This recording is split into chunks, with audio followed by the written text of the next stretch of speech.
ನೀನ್ ಹೇಳಿದ ಸಾಲು ನಿರಂತರವಾಗಿರು ಅಂತ ಅದಕ್ಕೆ ಅರ್ಥವೇ ಇಲ್ಲ. ಹೆಚ್ಚಿನ ಮಾರ್ಕೆಟಿಂಗ್ ವಿದ್ವಾಂಸರು ಪಾಠಪುಸ್ತಕಗಳಿಂದ ಮಾರ್ಕೆಟಿಂಗ್ ಕಲಿತಾರೆ. ಡಿಗ್ರಿಗಳನ್ನು ಬಿಸಾಡೋದು ವಿಷಯ ಸೃಷ್ಟಿಗೆ ಅತ್ಯಂತ ಮೂರ್ಖತನದ ಆಲೋಚನೆ ಅಂತ ನನಗನ್ಸುತ್ತೆ. ಇವತ್ತು ನಮ್ಮ ಜೊತೆ ಇರೋ ವ್ಯಕ್ತಿ ದೇಶದ ವಿವಿಧ ಟಾಪ್ ಕ್ರಿಯೇಟರ್ಗಳ ಜೊತೆ ಕೆಲಸ ಮಾಡಿ ಮಾರ್ಕೆಟಿಂಗ್ ಕಲ್ತಿದ್ದಾರೆ. ರಾಜ್ ಶ್ರಮಾಣಿ ಮತ್ತು ಫಿನಾನ್ಸ್ ವಿತ್ ಶರಣ್ ಅವರಂತವ್ರ ಜೊತೆ ಹೈ ಟಿಕೆಟ್ಗಳನ್ನ ನೀನು ಚಳಿ ಕರೆ ಮಾಡಿ ಮುಚ್ಚಲು ಸಾಧ್ಯವಿಲ್ಲ. ಹೈ ಟಿಕೆಟ್ಗಳು ರೆಫರಲ್ ಮೂಲಕವೇ ಆಗಬೇಕು. ನೀನು ಈವೆಂಟಿಗೆ ಹೋಗಿ ಕೂಡ ಹೈ ಟಿಕೆಟ್ ಮುಚ್ಚಲು ಸಾಧ್ಯವಿಲ್ಲ. ಮತ್ತು ಬ್ರ್ಯಾಂಡಿಂಗ್, ಜಾಹೀರಾತು, ಮಾರ್ಕೆಟಿಂಗ್, ನಿಮ್ಮ ಬ್ರ್ಯಾಂಡ್ ಮತ್ತು ಐಡೆಂಟಿಟಿಗೆ ಎಂಡ್ ಟು ಎಂಡ್ ಗ್ರಾಹಕ ರಕ್ಷಣೆಯ ಸೇವೆಗಳನ್ನು ಒದಗಿಸೋದ್ರ ಮೇಲೆ ಸಂಪೂರ್ಣ ಬ್ರ್ಯಾಂಡ್ ನಿರ್ಮಿಸಿದ್ದಾರೆ. ನೀನು ಎಲ್ಲವನ್ನು ಬಿಟ್ಟು ಕೇವಲ ವಿಷಯ ಸೃಷ್ಟಿ ಪ್ರಾರಂಭಿಸಿದ್ಯಾ ಅನ್ಕೋ, ಅದು ಒಳ್ಳೆಯ ಆಲೋಚನೆ ಅಂತ ನಂಗೆ ಅನ್ಸಲ್ಲ. ಯಾಕೆಂದ್ರೆ ನಾಳೆ ಒಂದು AI ಅವತಾರ ನಿನ್ನನ್ನು ಬದಲಾಯಿಸ್ಬೋದು, ಅದು ಮುಖ್ಯವಲ್ಲ. ಅಯ್ಯೋ ಇಲ್ಲ, ನೀನು 5 ದಿನಗಳ ಪ್ಲಾನ್ ಇಟ್ಕೊಳ್ಬಾರ್ದು, ನೀನು 6 ತಿಂಗಳ ಮೈಲ್ ಸ್ಟೋನ್ ಸಾಧಿಸುವ ಗುರಿ ಇಟ್ಕೊಳ್ಬೇಕು. ಖಂಡಿತವಾಗಿಯೂ ಈಗ ವೀಕ್ಷಣೆಗಳನ್ನು ಪಡೆಯೋದು ಸುಲಭವಾಗಿದೆ, ಆದರೆ ನಂಬಿಕೆ ಸುಲಭವಲ್ಲ. AI ಇನ್ನೂ ಹೆಚ್ಚಾಗಿ ಬೆಳೆಯುತ್ತಾ ಹೋದಂತೆ ವೀಕ್ಷಣೆಗಳನ್ನು ಪಡೆಯೋದು ಇನ್ನೂ ಸುಲಭವಾಗ್ತದೆ, ಆದರೆ ನಂಬಿಕೆ ಸುಲಭವಾಗೋದಿಲ್ಲ. ಇಂದು ನಮ್ಮ ಜೊತೆ ಶ್ರೀ ತಿಂದು ಇದ್ದಾರೆ. ನಮ್ಮ ಕಾರ್ಯಕ್ರಮಕ್ಕೆ ಸ್ವಾಗತ. ಕರೆದದ್ದಕ್ಕೆ ಥ್ಯಾಂಕ್ಸ್. ಇಲ್ಲಿ ಬಂದಿದ್ದಕ್ಕಾಗಿ ತುಂಬಾ ಧನ್ಯವಾದಗಳು. ನೀವು ಎಲ್ಲವನ್ನೂ ಅನುಭವಿಸಿದ ನಂತರ ಇಂದು ನಿಮ್ಮದೇ ವೇದಿಕೆಯನ್ನು ನಿರ್ಮಿಸಲು ಬಯಸಿದ ಅನುಭವವನ್ನ ದಯವಿಟ್ಟು ವಿವರಿಸು. ದಯವಿಟ್ಟು ನಿಮ್ಮ ಪ್ರಯಾಣದ ಬಗ್ಗೆ ಮಾತಾಡಿ. ಯಾಕಂದ್ರೆ ನೀವು ಪ್ರಾರಂಭದಲ್ಲಿ ಅಂತರಿಕ್ಷಯಾನಿ ಆಗ್ಬೇಕಂದು ಬಯಸಿದ್ರಿ. ಹಾಗಾದ್ರೆ ನೀವಿಲ್ಲಿ ಹೇಗ್ ಬಂದ್ರಿ? ಅದು ಹೋದದು ಕಪಕ. ಆದ್ರೆ ಮೊದಲು ನನ್ನನ್ನು ಆಹ್ವಾನಿಸಿದ್ದಕ್ಕೆ ಧನ್ಯವಾದಗಳು. ಇಲ್ಲಿರೋದು ನನಗೆ ತುಂಬಾ ಉತ್ಸಾಹವಾಗಿದೆ. ನಿಜ ಹೇಳಬೇಕಾದ್ರೆ ನನಗೆ ಖಚಿತವಾಗಿ ಗೊತ್ತಿಲ್ಲ ಬಸ್ ಲ್ಯಾಬ್ ಹೇಗೆ ರೂಪುಗೊಳ್ತದೆ, ಎಲ್ಲಿ ರೂಪುಗೊಳ್ತದೆ ಎಂಬುದು. ಆದ್ರೆ ನನಗೆ ಸ್ಪಷ್ಟವಾಗಿದೆ ನಾನೊಂದು ಮಾಧ್ಯಮ ಸಂಸ್ಥೆಯನ್ನ ನಿರ್ಮಿಸಬೇಕು ಎಂದು. ನಾನೊಂದು ಮಾಧ್ಯಮ ಸಂಸ್ಥೆಯನ್ನು ನಿರ್ಮಿಸ್ತಿದ್ದೇನೆ. ಆದ್ರೆ ಈ ಪ್ರಯಾಣವು ಪ್ರಾರಂಭವಾಗಿದ್ದು ನಾನಿಲ್ಲಿ ಅಪರೂಪದ ಸಂಯೋಗ ಎಂಬ ಪದವನ್ನ ಬರೆದಿದ್ದೀನಿ. ಏಕೆಂದ್ರೆ ನಾನು ಅದನ್ನು ನಿಜವಾಗಿಯೂ ನಂಬುತ್ತೀನಿ. ಹಾಗಾಗಿ ನಾನು ಅಂತರಿಕ್ಷಯಾಮಿ ಆಗ್ಬೇಕೆಂದು ಬಯಸಿದ್ದೆ, ಯಾಕೆಂದ್ರೆ ಅದು ನನಗೆ ತುಂಬಾ ಆಕರ್ಷಣೆ ಆಯ್ತು. ಆದ್ರೆ ನಂಗೆ ಗೊತ್ತಾಯ್ತು ನಾನು ಗಣಿತದಲ್ಲಿ ದೊಡ್ಡವನಲ್ಲ. ಅಷ್ಟೇ ಅಲ್ಲದೆ ಆಸ್ಟ್ರೋಫಿಸಿಕ್ಸ್ನಲ್ಲಿ ನಾನು ಭೌತಶಾಸ್ತ್ರದಲ್ಲಿಯೂ ಒಳ್ಳೆಯವನೂ ಅಲ್ಲ. ಹಾಗಾಗಿ ನಾನು ಬಿಡೋಣ ಅನ್ಕೊಂಡೆ. ನಂತರ ನಾನು ಸಂಗೀತವನ್ನ ಪ್ರೀತಿಸಲು ಆರಂಭಿಸಿದೆ. ಆಮೇಲೆ ನಾನು ಕೆಲಸ ಮಾಡಲು ಶುರು ಮಾಡಿದೆ. ನೀವು ಯಾವಾದ್ರೂ ವಾದ್ಯವನ್ನ ವಾದಿಸ್ತೀರಾ? ನಾನು ಏರ್ಪಡಿಸ್ಬೋದು. ನಾನು ಮಿಕ್ಸಿಂಗ್, ಮಾಸ್ಟರಿಂಗ್ ಅಲ್ಗಿದ್ದೆ. ನನ್ನ ಮೆದುಳು ಧ್ವನಿಗಳನ್ನು ಸುಲಭವಾಗಿ ಏರ್ಪಡಿಸ್ಬೋದು. ಹೌದು, ನನಗೆ ಗೊತ್ತು. ನಾನು 3 ವರ್ಷಗಳ ಕಾಲ ಜಿ ಕಂಪನಿಯ ಸ್ಥಳೀಯ ನಿರ್ಮಾಣ ಸಂಸ್ಥೆಯಲ್ಲಿ ಕೆಲಸ ಮಾಡ್ತಿದ್ದೆ. ಸರಿ.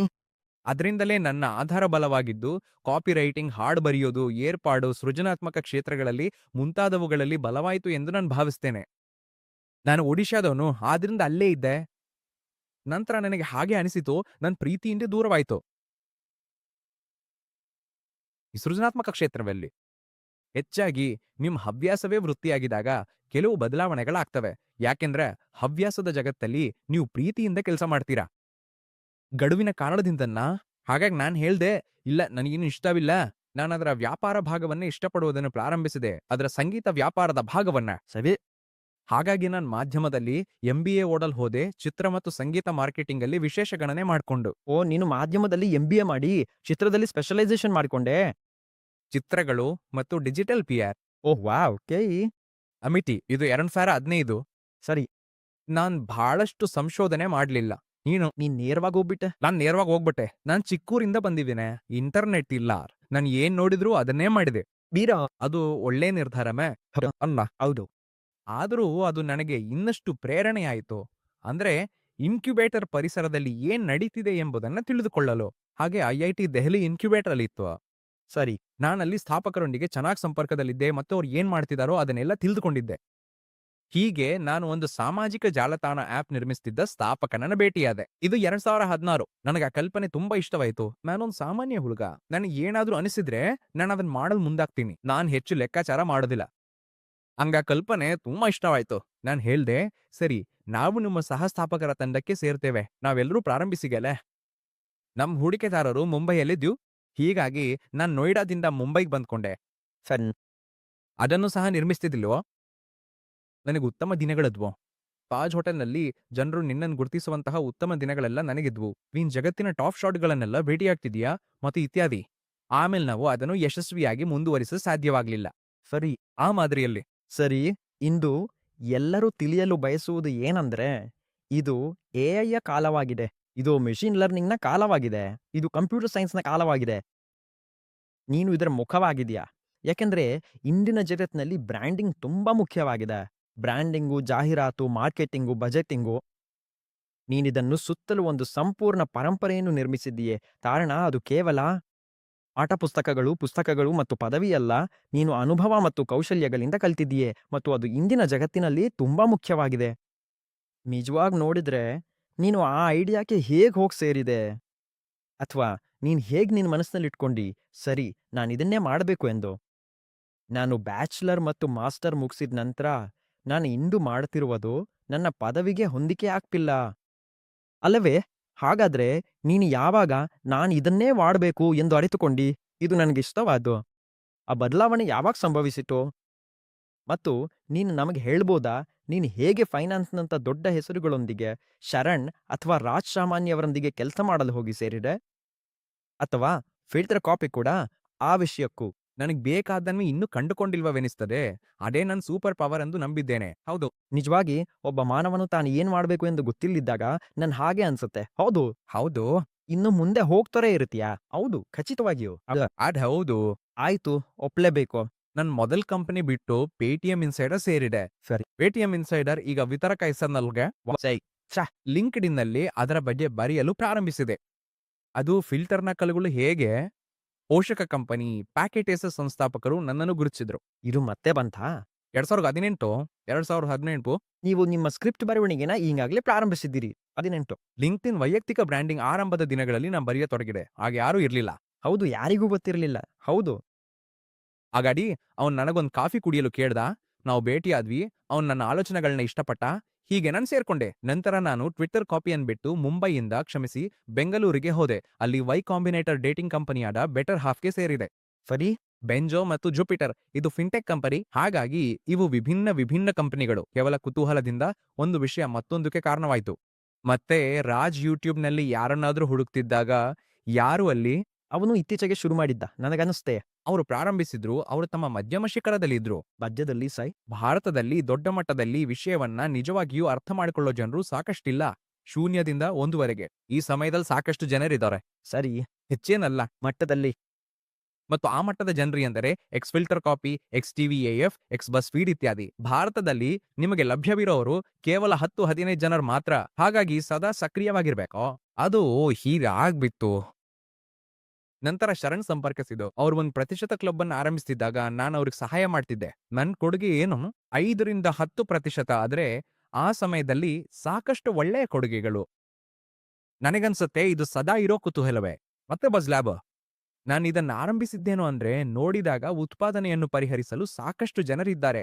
ಆದ್ರೆ ವಿತರಣೆ, ಪ್ಯಾಕೇಜಿಂಗ್, ಅದರ ವೈಜ್ಞಾನಿಕ ಭಾಗವನ್ನು ಪರಿಹರಿಸಲು ಬಹಳ ಕಡಿಮೆ ಜನರಿದ್ದಾರೆ ಎಂದು ನನಗೆ ಅನಿಸಿತು. ಉದಾಹರಣೆಗೆ, ನೀವೊಂದು ಪಾಡ್ಕಾಸ್ಟ್ ಆರಂಭಿಸಿದ್ರೆ ಮೊದಲ ಎಪಿಸೋಡ್ ಮಾಡೋದು ಅತ್ಯಂತ ಸುಲಭ. ಆಮೇಲೆ ನೀವೇನ್ ಮಾಡ್ತೀರಿ? ನಾನು 3 ಗಂಟೆಗಳ ಪಾಡ್ಕಾಸ್ಟ್ ಶೂಟ್ ಮಾಡಿದ್ದೆ. ನಾನು 40 ನಿಮಿಷಗಳ ಪಾಡ್ಕಾಸ್ಟ್ ಅಪ್ಲೋಡ್ ಮಾಡ್ಬೇಕಾ? 1 ಗಂಟೆ ಇದು ಅಪ್ಲೋಡ್ ಮಾಡ್ಬೇಕಲ್ಲ? 2 ಗಂಟೆ ಪಾಡ್ಕಾಸ್ಟ್ ಅಪ್ಲೋಡ್ ಮಾಡೇಕೆ? ಶೀರ್ಷಿಕೆ ಏನಿರ್ಲಿ, ಪ್ಯಾಕೇಜಿಂಗ್ ಹೇಗಿರ್ಲಿ, ಅಪ್ಲೋಡ್ ಮಾಡಿದ್ರೆ ವ್ಯೂಸ್ ಬರ್ತಿಲ್ವಾ? ಆದ್ರೆ ನಾನು ಮೊದಲ ಎಪಿಸೋಡ್ಗೆ ₹20,000 ಖರ್ಚು ಮಾಡಿದ್ದೆ. ಆ ಹಣವನ್ನ ನಾನು ಏಕ್ ಸಮರ್ಥಿಸ್ಲಿ? ಕ್ರಿಯೇಟರ್ಗಳು ಮತ್ತು ಬ್ರ್ಯಾಂಡ್ಗಳು ಕೇಳುವ ಈ ಸಮಸ್ಯೆ ಇಬ್ಬರಿಗೂ ಇದೆ. ಉತ್ಪಾದನಾ ಸಮಸ್ಯೆಗಳನ್ನ ನೀಗಿಸುವ ಕಂಪನಿಗಳ ಜೊತೆಗೂಡಿ ನಾನು ಕೆಲಸ ಮಾಡ್ತೇನೆ. ಸರಿ. ಆದ್ರೆ ನನ್ನ ಮೂಲ ಅರ್ಥ ಮಾಡಿಕೊಳ್ಳೋದು ವಿಜ್ಞಾನ, ಮೆದುಳು ಮತ್ತು ಅದರ ತಂತ್ರದ ಭಾಗ. ಹೌದಾ? ಈಗ ನೀವು ಬ್ರ್ಯಾಂಡ್ಗಳ ಬಗ್ಗೆ ಮಾತಾಡಿದ್ರಿ, ನಂತರ ಕ್ರಿಯೇಟರ್ಗಳ ಬಗ್ಗೆ ಮಾತಾಡಿದ್ರಿ. ಹೌದು. ನೀವು ಅವುಗಳನ್ನ ವಿಭಜಿಸ್ತೀರಾ ಅಥವಾ ಒಂದೇ ಎಂದು ಪರಿಗಣಿಸ್ತೀರಾ? ಮತ್ತು ನೀವು ಒಂದೇ ಎಂದು ಪರಿಗಣಿಸಿದನೆ, ನೀವು ಏಕೆ ಅವುಗಳನ್ನ ಒಂದೇ ಎಂದು ಪರಿಗಣಿಸ್ತೀರಾ? ಯಾಕೆಂದ್ರೆ ನಾನು ಇಂದಿನ ಜಗತ್ನಲ್ಲಿ ಮಾತ್ರವಲ್ಲ, ಇದು ಯಾವಾಗ್ಲೂ ಹೀಗೇ ಇದೆ. ಇಲ್ಲಿ 2 ರೀತಿಯ ವ್ಯವಹಾರಗಳಿವೆ. ಒಂದು ಉತ್ಪನ್ನ ಆಧಾರಿತ ವ್ಯವಹಾರ, ಇನ್ನೊಂದು ಸೇವಾ ಆಧಾರಿತ ವ್ಯವಹಾರ. ಇದು ಸ್ಪಷ್ಟವಾಗಿದೆ. ಇದನ್ನ ಅರ್ಥ ಮಾಡ್ಕೊಳ್ಳಲು ನಿಮಗೆ ಬೇರೆ ಏನನ್ನೂ ನೋಡ್ಬೇಕಾಗಿಲ್ಲ. ನೀವು ಯಾರಾದ್ರೊಬ್ರಿಂದ ಉತ್ಪನ್ನವನ್ನ ಖರೀದಿಸಿದ್ರೆ ಅವ್ರು ನಿಮ್ಗೆ ಉತ್ಪನ್ನವನ್ನ ಮಾರ್ತಿದ್ದಾರೆ. ನೀವು ವೈದ್ಯಕೀಯ ಸೇವೆ, ಫಿಟ್ನೆಸ್ ಸೇವೆ ಅಥವಾ ಉದಾಹರಣೆಗೆ ಫಿಸಿಯೋಥೆರಪಿ ಸೇವೆ ಪಡೆದ್ರ ನೀವು ಸೇವೆಯನ್ನ ಪಡೆಯುತ್ತಿದ್ದೀರಿ. ಉತ್ಪನ್ನದ ವಿಷಯಕ್ಕೆ ಬಂದಾಗ ಜನರು ಬ್ರ್ಯಾಂಡಿಂಗ್ ನೋಡ್ತಾರೆ ಅಲ್ವೇ? ನೀವು ಸೇವೆಯನ್ನು ನೋಡಿದಾಗ ಆ ಸೇವೆಯನ್ನು ನೀಡ್ತಿರುವ ವ್ಯಕ್ತಿಯ ಹೆಸರನ್ನು ನೋಡ್ತೀರಿ. ಹೌದು. ಹೌದು. ಹಾಗಾದ್ರೆ ಕ್ರಿಯೇಟರ್ಗಳು ಮತ್ತು ಬ್ರ್ಯಾಂಡ್ಗಳ ವಿಷಯಕ್ಕೆ ಬಂದಾಗ ನೀವು ಜನರಿಗೆ ಹೇಗ್ ಸಹಾಯ ಮಾಡ್ತೀರಿ? ಮೊದಲು ನಾನು ಅದನ್ನ ವಿಭೇದಿಸಬೇಕು. ಅದು ಸುಲಭವಾದ ವ್ಯತ್ಯಾಸ ಅಲ್ಲ. ಒಬ್ಬ ಕ್ರಿಯೇಟರ್ ಬ್ರ್ಯಾಂಡ್ ಆಗಬಹುದು. ಅವರು ಬ್ರ್ಯಾಂಡ್ ಮಾಡುವುದನ್ನು ಮಾಡಿದರೆ. ನಾನು ಸ್ಪಷ್ಟಪಡಿಸ್ತೇನೆ. ಫೈನಾನ್ಸ್ ವಿತ್ ಶರಣ್ ಒಂದು ಕ್ರಿಯೇಟರ್ ಬ್ರ್ಯಾಂಡ್ ಹೌದು, ನಾನು ಆಚರಿಸ್ತೀನಿ. ಆರಂಭದಿಂದಲೇ 2020ರಿಂದಲೇ ಸರಿಯೇನೋ? ಈಗ ಇದರ ಲಾಭ ಮತ್ತು ನಷ್ಟಗಳಿವೆ. ಅವನು ದುರದೃಷ್ಟವಶಾತ್ ನಾಳೆ ಅನಾರೋಗ್ಯದಿಂದ ಬಳಲಿದ್ರೆ ಅವನು ಬರ್ಲಾಗದ ಕಾರಣ 1 ತಿಂಗಳ ಕಂಟೆಂಟ್ ಅಡ್ಡಿಯಾಗುತ್ತೆ. ಅವನೇ ಬ್ರ್ಯಾಂಡು. ಯಾಕಂದ್ರೆ ಅವನೇ ಬ್ರ್ಯಾಂಡ್. ಅವನೊಬ್ಬ ವ್ಯಕ್ತಿಯ ಕ್ಲಬ್ ಆರಂಭಿಸಿದಾಗ ಅವನೊಂದು ಬ್ರ್ಯಾಂಡ್ ಆರಂಭಿಸ್ತಾನೆ. ಅದು ಮೂಲಭೂತ ವ್ಯತ್ಯಾಸ. ಹಾಗಾಗಿ ಎಲ್ಲಾ ಕ್ರಿಯೇಟರ್‌ಗಳು ಬ್ರ್ಯಾಂಡ್ ಅಲ್ಲ ಮತ್ತು ಎಲ್ಲಾ ಕ್ರಿಯೇಟರ್‌ಗಳು ಬ್ರ್ಯಾಂಡ್ ಆರಂಭಿಸಲಾರರು. ಇವು 2 ವಿಭಿನ್ನ ತತ್ವಗಳು. ಇದೊಂದು ಮಿಶ್ ಅಲ್ವಾ? ಇಲ್ಲ, ಇದು ಬ್ರ್ಯಾಂಡ್ ಹೇಗೆ ನಿರ್ಮಿಸಲಾಗುತ್ತದೆ ಎಂಬ ತತ್ವಶಾಸ್ತ್ರ. ಮತ್ತೊಂದು ಉದಾಹರಣೆ ಕೊಡ್ತೀನಿ. ಫುಡ್ ಫಾರ್ಮರ್ ಒಂದು ಯೂಟ್ಯೂಬ್ ಪೇಜ್, ಅವನ್ ಕ್ರಿಯೇಟರ್. ಅವನ್ ದೊಡ್ಡವನಾದ, ಅವನ್ ಬ್ರ್ಯಾಂಡ್ ಆಗಿದ. ಫುಡ್ ಫಾರ್ಮರ್ ಪ್ರೋಟೀನ್ ಬ್ರ್ಯಾಂಡ್ ಆರಂಭಿಸಿದ್ರೆ, ಆ ಪ್ರೋಟೀನ್ ಬ್ರ್ಯಾಂಡ್ ಅವನ ಮುಖವಿಲ್ಲದೆ ಇರಬಹುದು ಅಂದ್ರೆ ಅದನ್ನೇ ಬ್ರ್ಯಾಂಡ್ ಅಂತ ಕರೀತಾರೆ. ನೀವು ರಿಲಯನ್ಸ್ ಬಗ್ಗೆ ನೋಡಿದ್ರೆ, ಮುಖಗಳು ಇಲ್ದಿದ್ರೆ ನಾಳೆ ಅದು ಸಾಯೋದಿಲ್ಲ. ಸರಿ, ಅದಕ್ಕೆ ಅವ್ರಿಗೆ ಬ್ರ್ಯಾಂಡ್ ಅಂತ ಕರೀತಾ. ಇನ್ನೊಬ್ಬ ಕ್ರಿಯೇಟರ್ ಇದ್ದಾರೆ, ಅವನ ಹೆಸರೇನೋ ಗೊತ್ತಿಲ್ಲ. ಅವನ ಪೈಲಟ್, ಮಾಜಿ ಪೈಲಟ್. Flying wrist. ಅವನು ಒಂದು ಪ್ರೋಟೀನ್ ಬ್ರ್ಯಾಂಡ್ ಶುರು ಮಾಡಿದಾನೆ. ಹೌದು, ಅವನು ರೋಸಿಯರ್ ಫುಡ್ಸ್ ಅನ್ನು ಆರಂಭಿಸಿದ್ದಾನೆ. ಆಹಾ. ಅವನು ಹಲವು ಬ್ರ್ಯಾಂಡ್ಗಳನ್ನ ತಂದಿದ್ದಾನೆ. ಅವನು ವಿವಿಧ ಕ್ಷೇತ್ರಗಳಲ್ಲಿ ಸಕ್ರಿಯನಾಗಿದ್ದಾನೆ. ಆದ್ರೆ ಇಲ್ಲಿ 2 ವಿಭಿನ್ನ ತತ್ವಗಳಿವೆ. ನೀವು ಕ್ರಿಯೇಟರ್ ಆಗಿದ್ರೆ ನಿಮ್ ಪೇಜ್ ಅಂದ್ರೆ ನೀವೇ ಅಲ್ವಾ? ಹೌದು, ಸರಿಯಾಗಿದೆ. ನೀವು ವಿಶ್ರಾಂತಿ ತೆಗೆದುಕೊಳ್ತಿದ್ರೆ ನಿಮ್ ಪೇಜ್ ಕೂಡ ವಿಶ್ರಾಂತಿ ತೆಗೆದುಕೊಳ್ತದೆ. ಆದ್ರೆ ನೀವು ಬ್ರ್ಯಾಂಡ್ ಅನ್ನ ಆರಂಭಿಸ್ತಿದ್ದಾಗ ನೀವು SOPs ಅನ್ನ ಆರಂಭಿಸ್ತಿದ್ದೀರಿ, ನೀವು ಲೆಗಸಿ ನಿರ್ಮಿಸ್ತಿದ್ದೀರಿ, ನೀವು ಯೋಜನೆ ಮಾಡ್ತಿದ್ದೀರಿ. ಸರಿ, ಎಷ್ಟು ಜನ ಬೇಕು, ಹೀಗೆ. ಇವೆರಡು ತುಂಬಾ ವಿಭಿನ್ನ ಮನೋಭಾವನೆಗಳು. ಹಾಗಾಗಿ ಈ 2 ಒಟ್ಟಿಗೆ ಇರಲು ಸಾಧ್ಯವಿಲ್ಲ. ಅವು ಒಟ್ಟಾಗಿರ್ಲಾರವೆ. ಅವು ಒಟ್ಟಿಗಿರ್ಲಾಲವು. ಸರಿ. ಒಬ್ಬ ಕ್ರಿಯೇಟರ್‌ಗೆ CEO ನೇಮಿಸುವ ಬುದ್ಧಿವಂತಿಕೆ ಇದ್ರೆ, ಕ್ರಿಯೇಟರ್‌ಗೆ ಒಂದ್ ಹೆಜ್ಜೆ ಹಿಂದೆ ಹೋಗಿ ನಾನು ಒಳ್ಳೆಯ ಮುಖ್ಯ ವಿಷಯಾಧಿಕಾರಿ ಎಂದು ಹೇಳುವ ಬುದ್ಧಿವಂತಿಕೆ ಇದ್ರೆ, ನನಗೆ CEO ಬೇಕು, ನಂಗೆ CFO ಬೇಕು. ಆದ್ರೆ ಕ್ರಿಯೇಟರ್ ಹೀಗ್ ಮಾಡ್ತಾರಾ? ಅಂತ ಕ್ರಿಯೇಟರ್‌ಗಳು ತುಂಬಾ ಕಡಿಮೆ. ಅವರ ಅಹಂಕಾರ ಇದನ್ನ ಒಪ್ಪಿಕೊಳ್ಳೋದಿಲ್ಲ. ಯಾಕಂದ್ರೆ ಪ್ರತಿಯೊಬ್ಬ ಕ್ರಿಯೇಟರು ಅದರ್ಮುಖವಾಗಿ ಬಯಸ್ತಾನೆ. ಮುಖವಾಗಿದ್ದಾರೆ. ಹೌದು. ಈಗ ನಿನ್ ಚಾನಲ್ಲು ಅದಕ್ಕೆ ಮುಖವಾಗಿದೆ, ನಿನ್ ಬ್ರ್ಯಾಂಡ್ ಅದಕ್ಕೆ ಮುಖವಾಗಿದೆ, ನೀನೇ ಬ್ರ್ಯಾಂಡ್‌ನನ್ನು ಕೊಲ್ತಿರುವೆ ಎಂಬಂತಾಗಿದೆ. ಹಾಗೆ ಕ್ರಿಯೇಟರ್ ಮಾಡ್ಬೇಕಾದ್ರೆ ಅದಕ್ಕೆ ಸ್ವಲ್ಪ ಪ್ರೌಢತೆ ಬೇಕಾಗ್ತದೆ. ಅವ್ರು ಮಾಡ್ಬೇಕಾ? ಖಚಿತವಾಗಿಯೂ ಹೌದು. ಏಕೆಂದ್ರೆ ಕಾಲದೊಂದಿಗೆ ನೀನು ವಯಸ್ಸಾಗ್ತೀಯಾ, ನಿನಗೆ ಬೇರೆ ಆದ್ಯತೆಗಳು ಬರ್ತವೆ, ಮಕ್ಕಳಾಗ್ತವೆ, ಕುಟುಂಬ ಇರುತ್ತೆ ಇತ್ಯಾದಿ. ಮತ್ತು ನಿನ್ನ ಸಮಯವು ಇನ್ನು ಮುಂದೆ ಕಡಿಮೆ ಆಗ್ತಲೇ ಹೋಗ್ತದೆ. ಈಗ ಬ್ರ್ಯಾಂಡ್ ವಿಷಯಕ್ಕೆ ಬರೋದಾದ್ರೆ, ಬ್ರ್ಯಾಂಡ್‌ನ ಶಕ್ತಿ ಅಂದ್ರೆ ಬ್ರ್ಯಾಂಡ್ ಬಳಿ ನಿನ್ನನ್ನು ನನ್ನ ಬ್ರ್ಯಾಂಡ್ ಅಂಬಾಸಡರ್ ಆಗಿ ತೆಗೆದುಕೊಡಲು ಸಾಕಷ್ಟು ಹಣ ಇದೆ. ನೀನು ನನ್ನ ಮುಖವಾಗುತ್ತೀಯಾ? ನಾಳೆ ಒಪ್ಪಂದ ಮುಗಿದ್ರೂ ನನ್ ಬ್ರ್ಯಾಂಡ್ ಇನ್ನೂ ಉಳಿತದೆ. ಈ ವರ್ಷ ಪೆಪ್ಸಿ, ಸಲ್ಮಾನ್ ಖಾನ್. ಸರಿ. ನಾಳೆ ಸಲ್ಮಾನ್ ಖಾನ್ ಇಲ್ಲಿದ್ರೆ ಪೆಪ್ಸಿ ಮಾರಾಟ ಕುಸಿಯೋದಿಲ್ಲ. ಖಚಿತವಾಣಿ. ಕ್ರಿಯೇಟರ್ ಬೇರೆ. ಆದ್ರೆ 99% ಬ್ರ್ಯಾಂಡ್‌ಗಳು ಉತ್ಪನ್ನಗಳ ಜೊತೆಗೆ ಮಾತ್ರ ಸಂಬಂಧ ಹೊಂದಿವೆ. ಕ್ರಿಯೇಟರ್‌ಗಳು ಸೇವೆಗಳ ಜೊತೆಗೆ ಮಾತ್ರ ಸಂಬಂಧ ಹೊಂದಿರ್ತಾರೆ. ಅಂತಲ್ಲ, ತಮ್ಮದೇ ಉತ್ಪನ್ನವನ್ನ ಬಿಡುಗಡೆ ಮಾಡಿ ಕ್ರಿಯೇಟರ್‌ಗಳು ಇದ್ದಾರೆ. ಉದಾಹರಣೆಗೆ ಇವ್ಮ ಟೆಕ್ ಬರ್ನರ್. ನಿನ್ನ ಟೆಕ್ ಬರ್ನರ್ ಒಂದು ವಾಚ್ ಬಿಡುಗಡೆ ಮಾಡಿದಾರ. ನಿನ್ನ ಟೆಕ್ ಬರ್ನರ್ ಓವರ್ಲೇಸ್ ಅನ್ನು ಬಿಡುಗಡೆ ಮಾಡಿದ್ದಾರೆ. ಅದು ಟಿ ಶರ್ಟ್ ಬ್ರ್ಯಾಂಡ್. ನಿನ್ನ ಟೆಕ್ ಬರ್ನರ್ ಇನ್ನೊಂದು ಉತ್ಪನ್ನವನ್ನ ಬಿಡುಗಡೆ ಮಾಡಿದ್ದಾರೆ. ಅದು ಲೇಯರ್ಸ್. ನಾನು ತಪ್ಪಾಗಿದ್ರೆ ಹೇಳಿ, ಅದು ಸ್ಕಿನ್ ಬ್ರ್ಯಾಂಡ್. ಅವರು ಮೊದಲು ಕ್ರಿಯೇಟರ್ ಆಗಿದ್ರು. ಸೈ. ಅವರು ಪ್ರಸಿದ್ಧರಾದ್ರು. ಸೈ. ಈಗ ಅವರು ಬ್ರ್ಯಾಂಡಿಂಗ್ ಕಡೆ ಹೋಗಿದ್ದಾರೆ. ಹಾಗಾದ್ರೆ ಮೂಲ ವಿಷಯವೆಂದ್ರೆ ಸೇವೆ ಅಥವಾ ಉತ್ಪನ್ನವನ್ನ ಬಿಡುಗಡೆ ಮಾಡಬೇಕೆಂಬ ನಿರ್ಧಾರ ಮತ್ತು ಕಾರಣ ಕ್ರಿಯೇಟರ್‌ಗಳ್ದೇ. ಅದು ಅವರಿಚ್ಛೆಗೆ ಅವಲಂಬಿತವಾಗಿದ.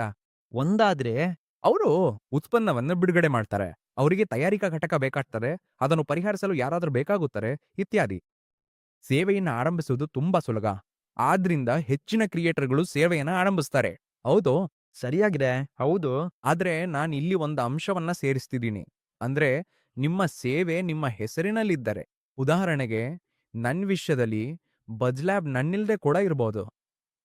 ಆದ್ರೆ ಒಬ್ಬ ಕ್ರಿಯೇಟರ್ ನನ್ನ ಬಳಿ ಬಂದು ನನಗೆ ಕೇವಲ ಸಿಂಧು ಬೇಕು ಎಂದರೆ ಆಗ ನಾನು ಅಡ್ಡಿ ಆಗ್ತೇನೆ. ಯಾಕಂದ್ರೆ ನಾನು ಸೇವೆ ನೀಡುತ್ತಿದ್ದೇನೆ. ನಾನು ಇಲ್ದಿದ್ರೆ ಅವರ ಸೇವೆಯನ್ನ ತಕೊಳ್ಳೋದಿಲ್ಲ. ಈ ಸಂದರ್ಭದಲ್ಲಿ ಬೇರೆ ಯಾರಾದ್ರೂ ಇದ್ರೂ ಸಹ. ಇದು ಗಮನಿಸಬೇಕಾದ ವಿಷಯ ಸ್ನೇಹಿತರೆ. ಇದು ಗಮನಿಸಬೇಕಾದ ವಿಷಯ. ಆದ್ರೆ ನಾನು ಬಜ್ ಲ್ಯಾಬ್ ನಿರ್ಮಿಸ್ತಿರುವಾಗ ನಾನು ಅದನ್ನು ಕ್ರಿಯೇಟರ್‌ಗಳಿಗಾಗಿ ನಿರ್ಮಿಸ್ತಿಲ್ಲ. ನಾನು ಬ್ರ್ಯಾಂಡ್‌ಗಳಿಗಾಗಿ ನಿರ್ಮಿಸ್ತಿದ್ದೇನೆ. ಸಿಂಧು ಕ್ರಿಯೇಟರ್‌ಗಳಾಗಿರೋದ್ರಿಂದ ಎರಡನ್ನೂ ವಿಭಜಿಸಿದ್ದೇನೆ. ನನಗೆ ಲಾಭ ನಷ್ಟಗಳೆಲ್ಲ ತಿಳಿದಿದೆ.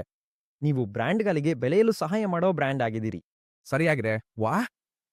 ಅದು ಒಂದು ವಿಶಿಷ್ಟ ಕ್ಷೇತ್ರ. ಅದು ತುಂಬಾ ದೊಡ್ಡ ವಿಶಿಷ್ಟ ಕ್ಷೇತ್ರವೂ ಹೌದು. ಅದು ಆಸಕ್ತಿದಾಯಕವಾಗಿದೆ. ಹಾಗಾದ್ರೆ ಬಜ್ ಲ್ಯಾಬ್ ಬಗ್ಗೆ ಇನ್ನಷ್ಟು ವಿವರವಾಗಿ ಹೇಳಿ. ಇದನ್ನು ನಿರ್ಮಿಸುವಲ್ಲಿ ಏನ್ ನಡೀತು? ಬಜ್ ಲ್ಯಾಬ್ ನಿರ್ಮಿಸುವುದು ಹೇಗೆ ನಡೆಯಿತು? ಮತ್ತು ನೀವು ಬಜ್ ಲ್ಯಾಬ್ ಅನ್ನು ಹೇಗೆ ಪ್ರಾರಂಭಿಸಿದ್ರಿ? ಮತ್ತು ಹೆಸರಿನ ಬಗ್ಗೆ ಕೂಡ ಹೇಳಿ. ಯಾಕಂದ್ರೆ ಅದು ತುಂಬಾ ಫಂಕಿ ಹೆಸರು.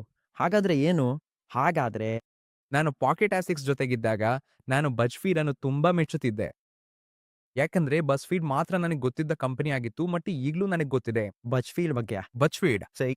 ಅದು ಜಗತ್ತಿನ ಅತಿದೊಡ್ಡ ವಿಷಯ ಮಾಧ್ಯಮ ಕಂಪನಿಯಾಗಿದ್ದು ಅಮೆರಿಕದ ಷೇರು ಮಾರುಕಟ್ಟೆಯಲ್ಲಿಯೂ ಪಟ್ಟಿ ಮಾಡಲಾಗಿದೆ. ನನ್ ತಪ್ಪಾಗಿದ್ರೆ ಹೇಳು ಆಗ.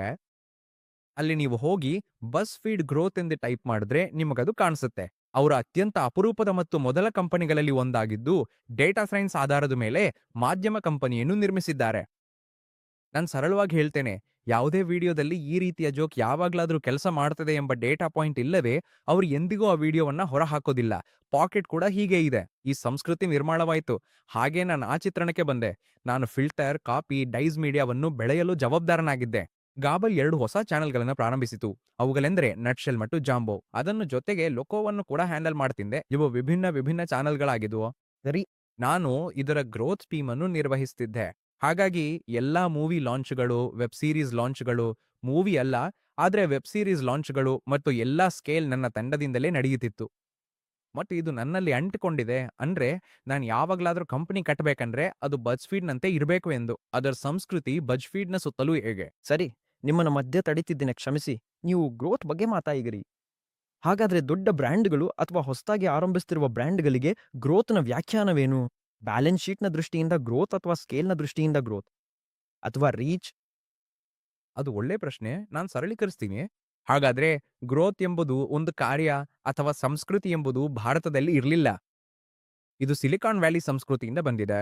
ಹಾಗಾದ್ರೆ ನಿಮ್ ಮೆಟಾ ಅಥವಾ ಮೊದಲು ಫೇಸ್‌ಬುಕ್ ಏನ್ ಕರೆಯಲಾಗ್ತಿದ್ದ ಕಂಪನಿಗಳು ಮತ್ತು ಇತರ ಎಲ್ಲಾ ಕಂಪನಿಗಳು ಗ್ರೋತ್ ಮಾರ್ಕೆಟಿಂಗ್, ಗ್ರೋತ್ ಎಂಜಿನಿಯರಿಂಗ್ ಎಂಬ ಪಾತ್ರವನ್ನ ಹೊಂದಿದ್ವು. ಇದು ಭಾರತದಲ್ಲಿ ಎಂದಿಗೂ ಇರ್ಲಿಲ್ಲ. ಭಾರತದಲ್ಲಿ ಯಾವಾಗ್ಲೂ ಮಾರ್ಕೆಟಿಂಗ್ ಟೀಮು, ಡಿಜಿಟಲ್ ಮಾರ್ಕೆಟಿಂಗ್ ಈ ನೀತಿ ಅರಿಯಿದ್ದು ಅತ್ಯಂತ ಮೂಲಭೂತ. ಅಮೇರಿಕಾ ಮತ್ತು ಸಿಲಿಕಾನ್ ವ್ಯಾಲಿ ಹೇಳಿದ್ದು ಗ್ರೋತ್ ಎಂದ್ರೆ ಪೈರೇಟ್ ಫನಲ್ ಫ್ರೇಮ್‌ವರ್ಕ್ ಎಂದು. ಹಾಗಾದ್ರೆ ಪೈರೇಟ್ ಫನಲ್ ಫ್ರೇಮ್‌ವರ್ಕ್ ಎಂಬ ಒಂದು ಪದ ಬಳಕೆ ಇದೆ. ಇದನ್ನು ಟ್ರಿಪಲ್ ಎ ಆರ್ ಆರ್ ಅಂತ ಕರೀತಾರೆ. ನಾನು ಸರಳವಾಗಿ ಹೇಳಬೇಕಾದ್ರೆ ಹಿಂದಿನ ಕಾಲದಲ್ಲಿ ಭಾರತದಲ್ಲಿ ಮಾರ್ಕೆಟರ್‌ನ ಕೆಲಸ ಎಂದರೆ ನೀವು ಅವಗಾಹನೆಯನ್ನ ಪರಿಹರಿಸುವುದು. ಅವಗಾಹನೆ ಅಂದ್ರೆ ಬ್ರ್ಯಾಂಡ್ ಬಗ್ಗೆ ತಿಳಿದುಕೊಳ್ಳುವುದು. ಹೌದು, ಬ್ರ್ಯಾಂಡ್ ಬಗ್ಗೆ ತಿಳಿದುಕೊಳ್ಳೋದು ಅಷ್ಟೇ. ಮಾರ್ಕೆಟರ್‌ಗಳು ಆಪ್ ಡೌನ್‌ಲೋಡ್ ಮಾಡಿಸೋದು, ಆಪ್‌ನಲ್ಲಿ ಬಳಕೆದಾರರನ್ನ ನೋಂದಾಯಿಸೋದು ಇತ್ಯಾದಿಗಳಿಗೆ ಜವಾಬ್ದಾರರಾಗಿರ್ಲಿಲ್ಲ. ಪಾರಂಪರಿಕ ಮಾರ್ಕೆಟಿಂಗ್. ಸರಿಯಾಗಿದೆ. ಬಳಕೆದಾರರು ನೋಂದಾಯಿಸಿದ ನಂತರ ಆಪ್‌ನಲ್ಲಿ ಅವರು ಯಾವುದಾದ್ರೂ ಕ್ರಿಯೆ ಕೈಗೊಳ್ಳುವಂತೆ ಮಾಡೋದು. ನಂತರ ಬಳಕೆದಾರರು ಪಾವತಿ ಮಾಡುವಂತೆ ಮಾಡೋದು, ಆಪ್‌ನಲ್ಲಿ ಉಳಿಯುವಂತೆ ಮಾಡೋದು, ಮತ್ತೆ ಆಪ್ ಬಳಸುವಂತೆ ಮಾಡೋದು. ಈ ಸಂಪೂರ್ಣ ಫನಲ್ ಇಲ್ಲಂದಾಗಿತ್ತು. ಸರಿ, ನಾನ್ ನಿಯೋ ಡಿಸಿಬಿಯ ಅಂತಿಮ ಬಳಕೆದಾರನು. ಅಂದ್ರೆ ಇದು ಒಬ್ರೊಡನೆ ಒಬ್ರು ಸಹಯೋಗ. ನಿಯೋ ಮತ್ತು ಡಿಸಿಬಿ ಹಿಂತಿರುಗಿದ್ದಾರೆ. ಅವ್ರ ಫಾರೆಕ್ಸ್ ಕಾರ್ಡ್ ಕೂಡ ಹೊಣೆಕಾರೆ. ಅಂದ್ರೆ ನಿಮ್ಗೆಲ್ಲ ಉಚಿತ ಮಾರ್ಕೆಟಿಂಗ್ ಸಿಗ್ತಿದೆ, ಆದ್ರಿಂದ ಈಗ್ಲೇ ಅದೆಲ್ಲ ಬಳಸ್ಕೊಳ್ಳಿ. ಈ ಕ್ಷಣದಲ್ಲಿ ನಾನು ಪಡೆಯುತ್ತಿರೋದ್ರಿಂದ ತುಂಬಾ ಸಂತೋಷವಾಗಿದ್ದೀನಿ. ಆ ವ್ಯಕ್ತಿ, ಏಜೆಂಟ್, ನೀವು ಅವ್ರನ್ನ ಏನ್ ಕರೀತಿರೋ ಗೊತ್ತಿಲ್ಲ, ಅವ್ರು ನನ್ನ ಮನೆಗೆ ಬಾಗಿಲ್ವರೆಗೆ ಬಂದ್ರು. ಅವರು ನನ್ನ ಮುಂದೆ ಕಾರ್ಡ್ ತೆರೀದ್ರು. ಅವರು ಕಾರ್ಡನ್ನು ಆಪ್‌ಗೆ ಲಿಂಕ್ ಮಾಡಿ ನಿಜವಾಗಿಯೂ ಎಲ್ಲವನ್ನೂ ನನಗಾಗಿ ಮಾಡಿದ್ರು. ನೀವು ಎಂಡ್ ಟು ಎಂಡ್ ಬಗ್ಗೆ ಮಾತನಾಡಿದಿರಿ ಮತ್ತು ಇಂದು ಬ್ರ್ಯಾಂಡ್‌ಗಳು ಮಾಡ್ತಿರುವುದು ಇದೆ. ಡಿಸಿಬಿ ಬ್ಯಾಂಕ್ ಇದನ್ನು ಮಾಡ್ತಿರ್ಲಿಲ್ಲ. ಇದನ್ನು ಮುಂದಾಳತ್ವ ವಹಿಸಿ ಮಾಡ್ತಿರೋದು ಎನ್‌ಐಒ. ನನಗಿದು ಒಂದು ಅದ್ಭುತ ಉದಾಹರಣೆ ಅಂತ ಅನಿಸ್ತದೆ. ಹೀಗಾಗಿ ಹಿಂಭಾಗದಲ್ಲಿ ಏನಾಗಿರಬಹುದು ಎಂದರೆ ಗ್ರೋತ್ ಟೀಮ್ ಈ ಏಜೆಂಟ್‌ಗಳನ್ನ ಆ ನಿರ್ದಿಷ್ಟ ಕಾರ್ಯ ಮಾಡಲು ನಿಯೋಜಿಸಿರ್ಬೋದು.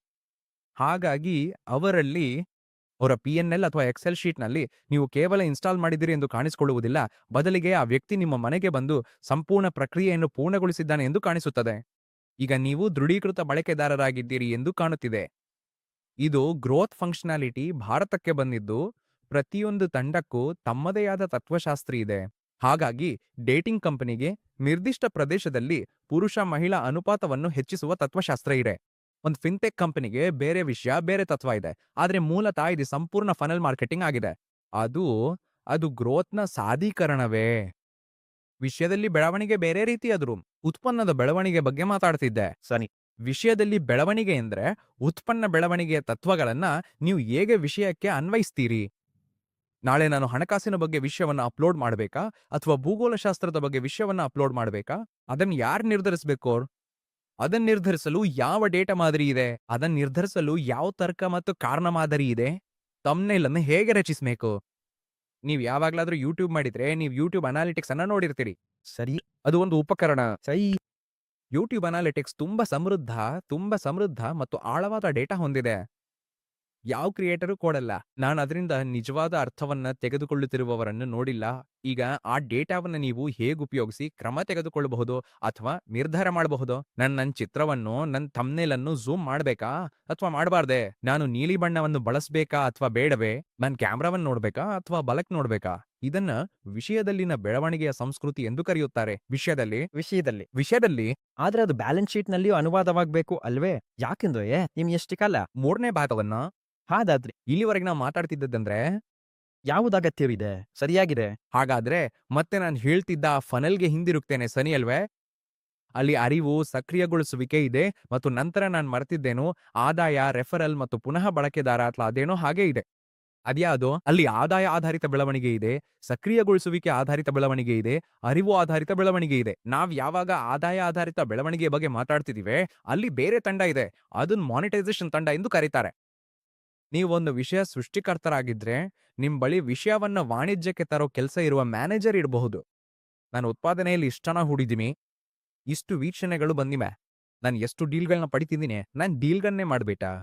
ಇದನ್ ಕೋರ್ಸ್ ಮಾಡ್ಬೇಕಾ? ಆಪ್ ಬಿಡುಗಡೆ ಮಾಡ್ಬೇಕಾ? ಆದ್ರೆ ಆಪ್ ಮಾಡಿದ್ರೆ ಇನ್ನೂ ಹಣ ಹೂಡ್ಬೇಕು. ಆ ಹಣ ವಾಪಸ್ ಪಡೆಯೋದು ಹೇಗೆ?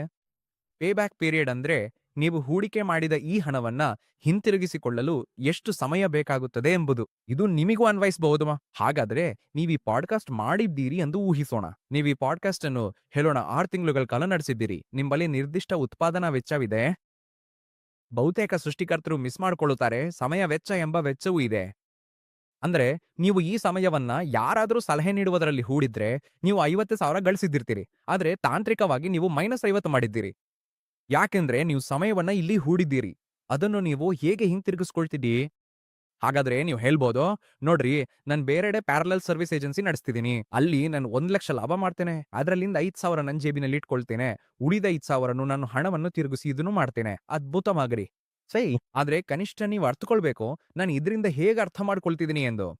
ಬಹುಪಾಲು ಕ್ರಿಯೇಟರ್ಗಳು, ನಾನು ಯಾವತ್ತೂ ದೊಡ್ಡ ಮಟ್ಟದಲ್ಲಿರೋ ಕ್ರಿಯೇಟರ್ ಯಾರನ್ನೂ ನೋಡಿಲ್ಲ.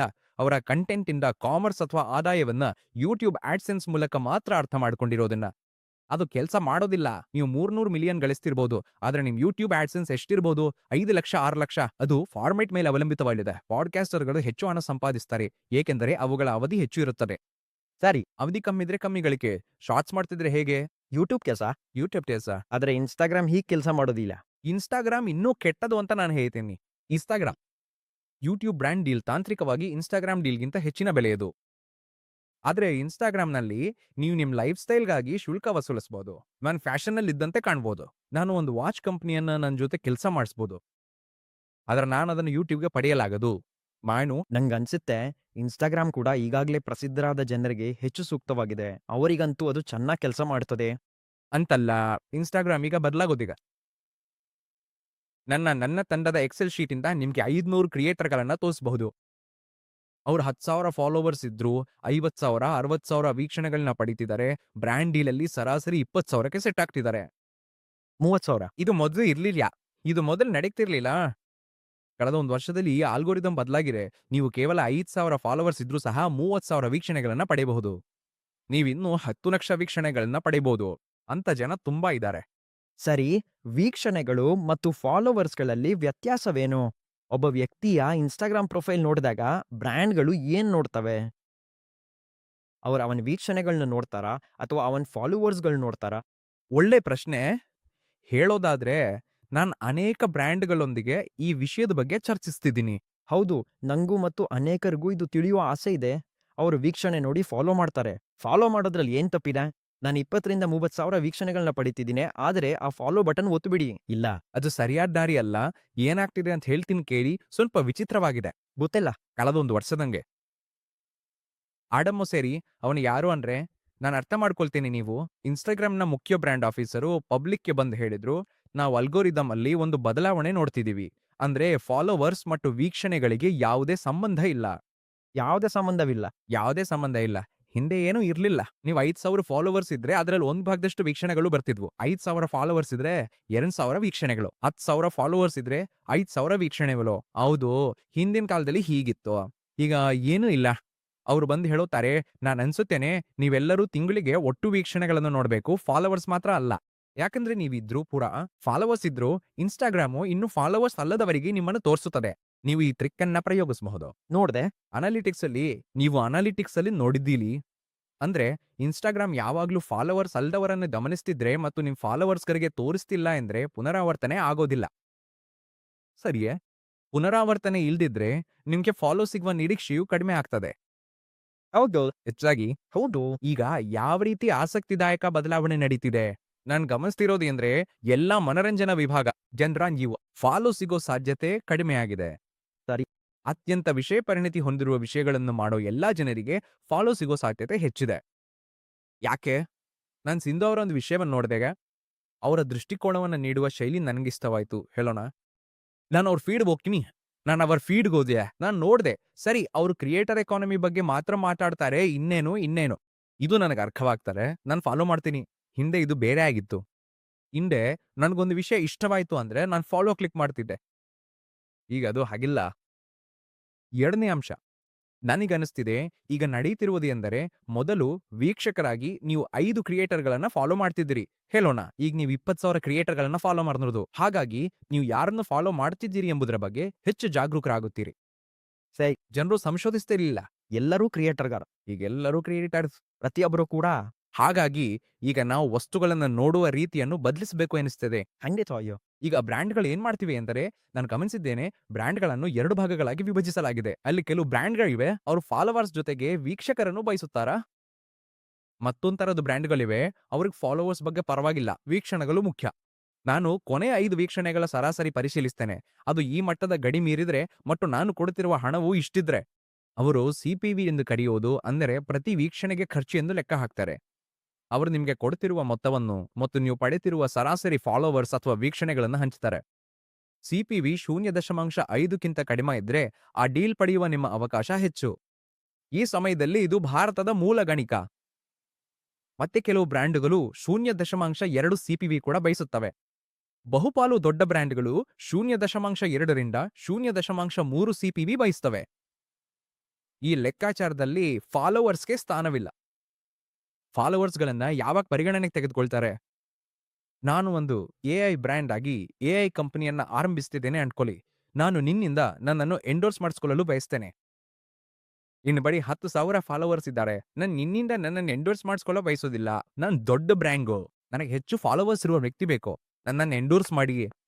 ಅಂದ್ರೆ ಇದು ಕೇವಲ ವೀಕ್ಷಣೆಗಳ ಆಟವಲ್ಲ. ಬ್ರ್ಯಾಂಡ್ ವ್ಯಕ್ತಿಯಾಗಿ ಆ ಸಮಯದಲ್ಲಿ ನಾನು ಅಡ್ವೊಕಸಿ ನೋಡ್ಬೋದು ಅಂದ್ರೆ ನನ್ನನ್ನು ಯಾರು ಎಂಡೋರ್ಸ್ ಮಾಡ್ತಿದ್ದಾರೆ? ಆಗ ನಾನು ಆ ಪ್ರೀಮಿಯಂ ಅನ್ನು ಪಾವತಿಸ್ತೀನಿ.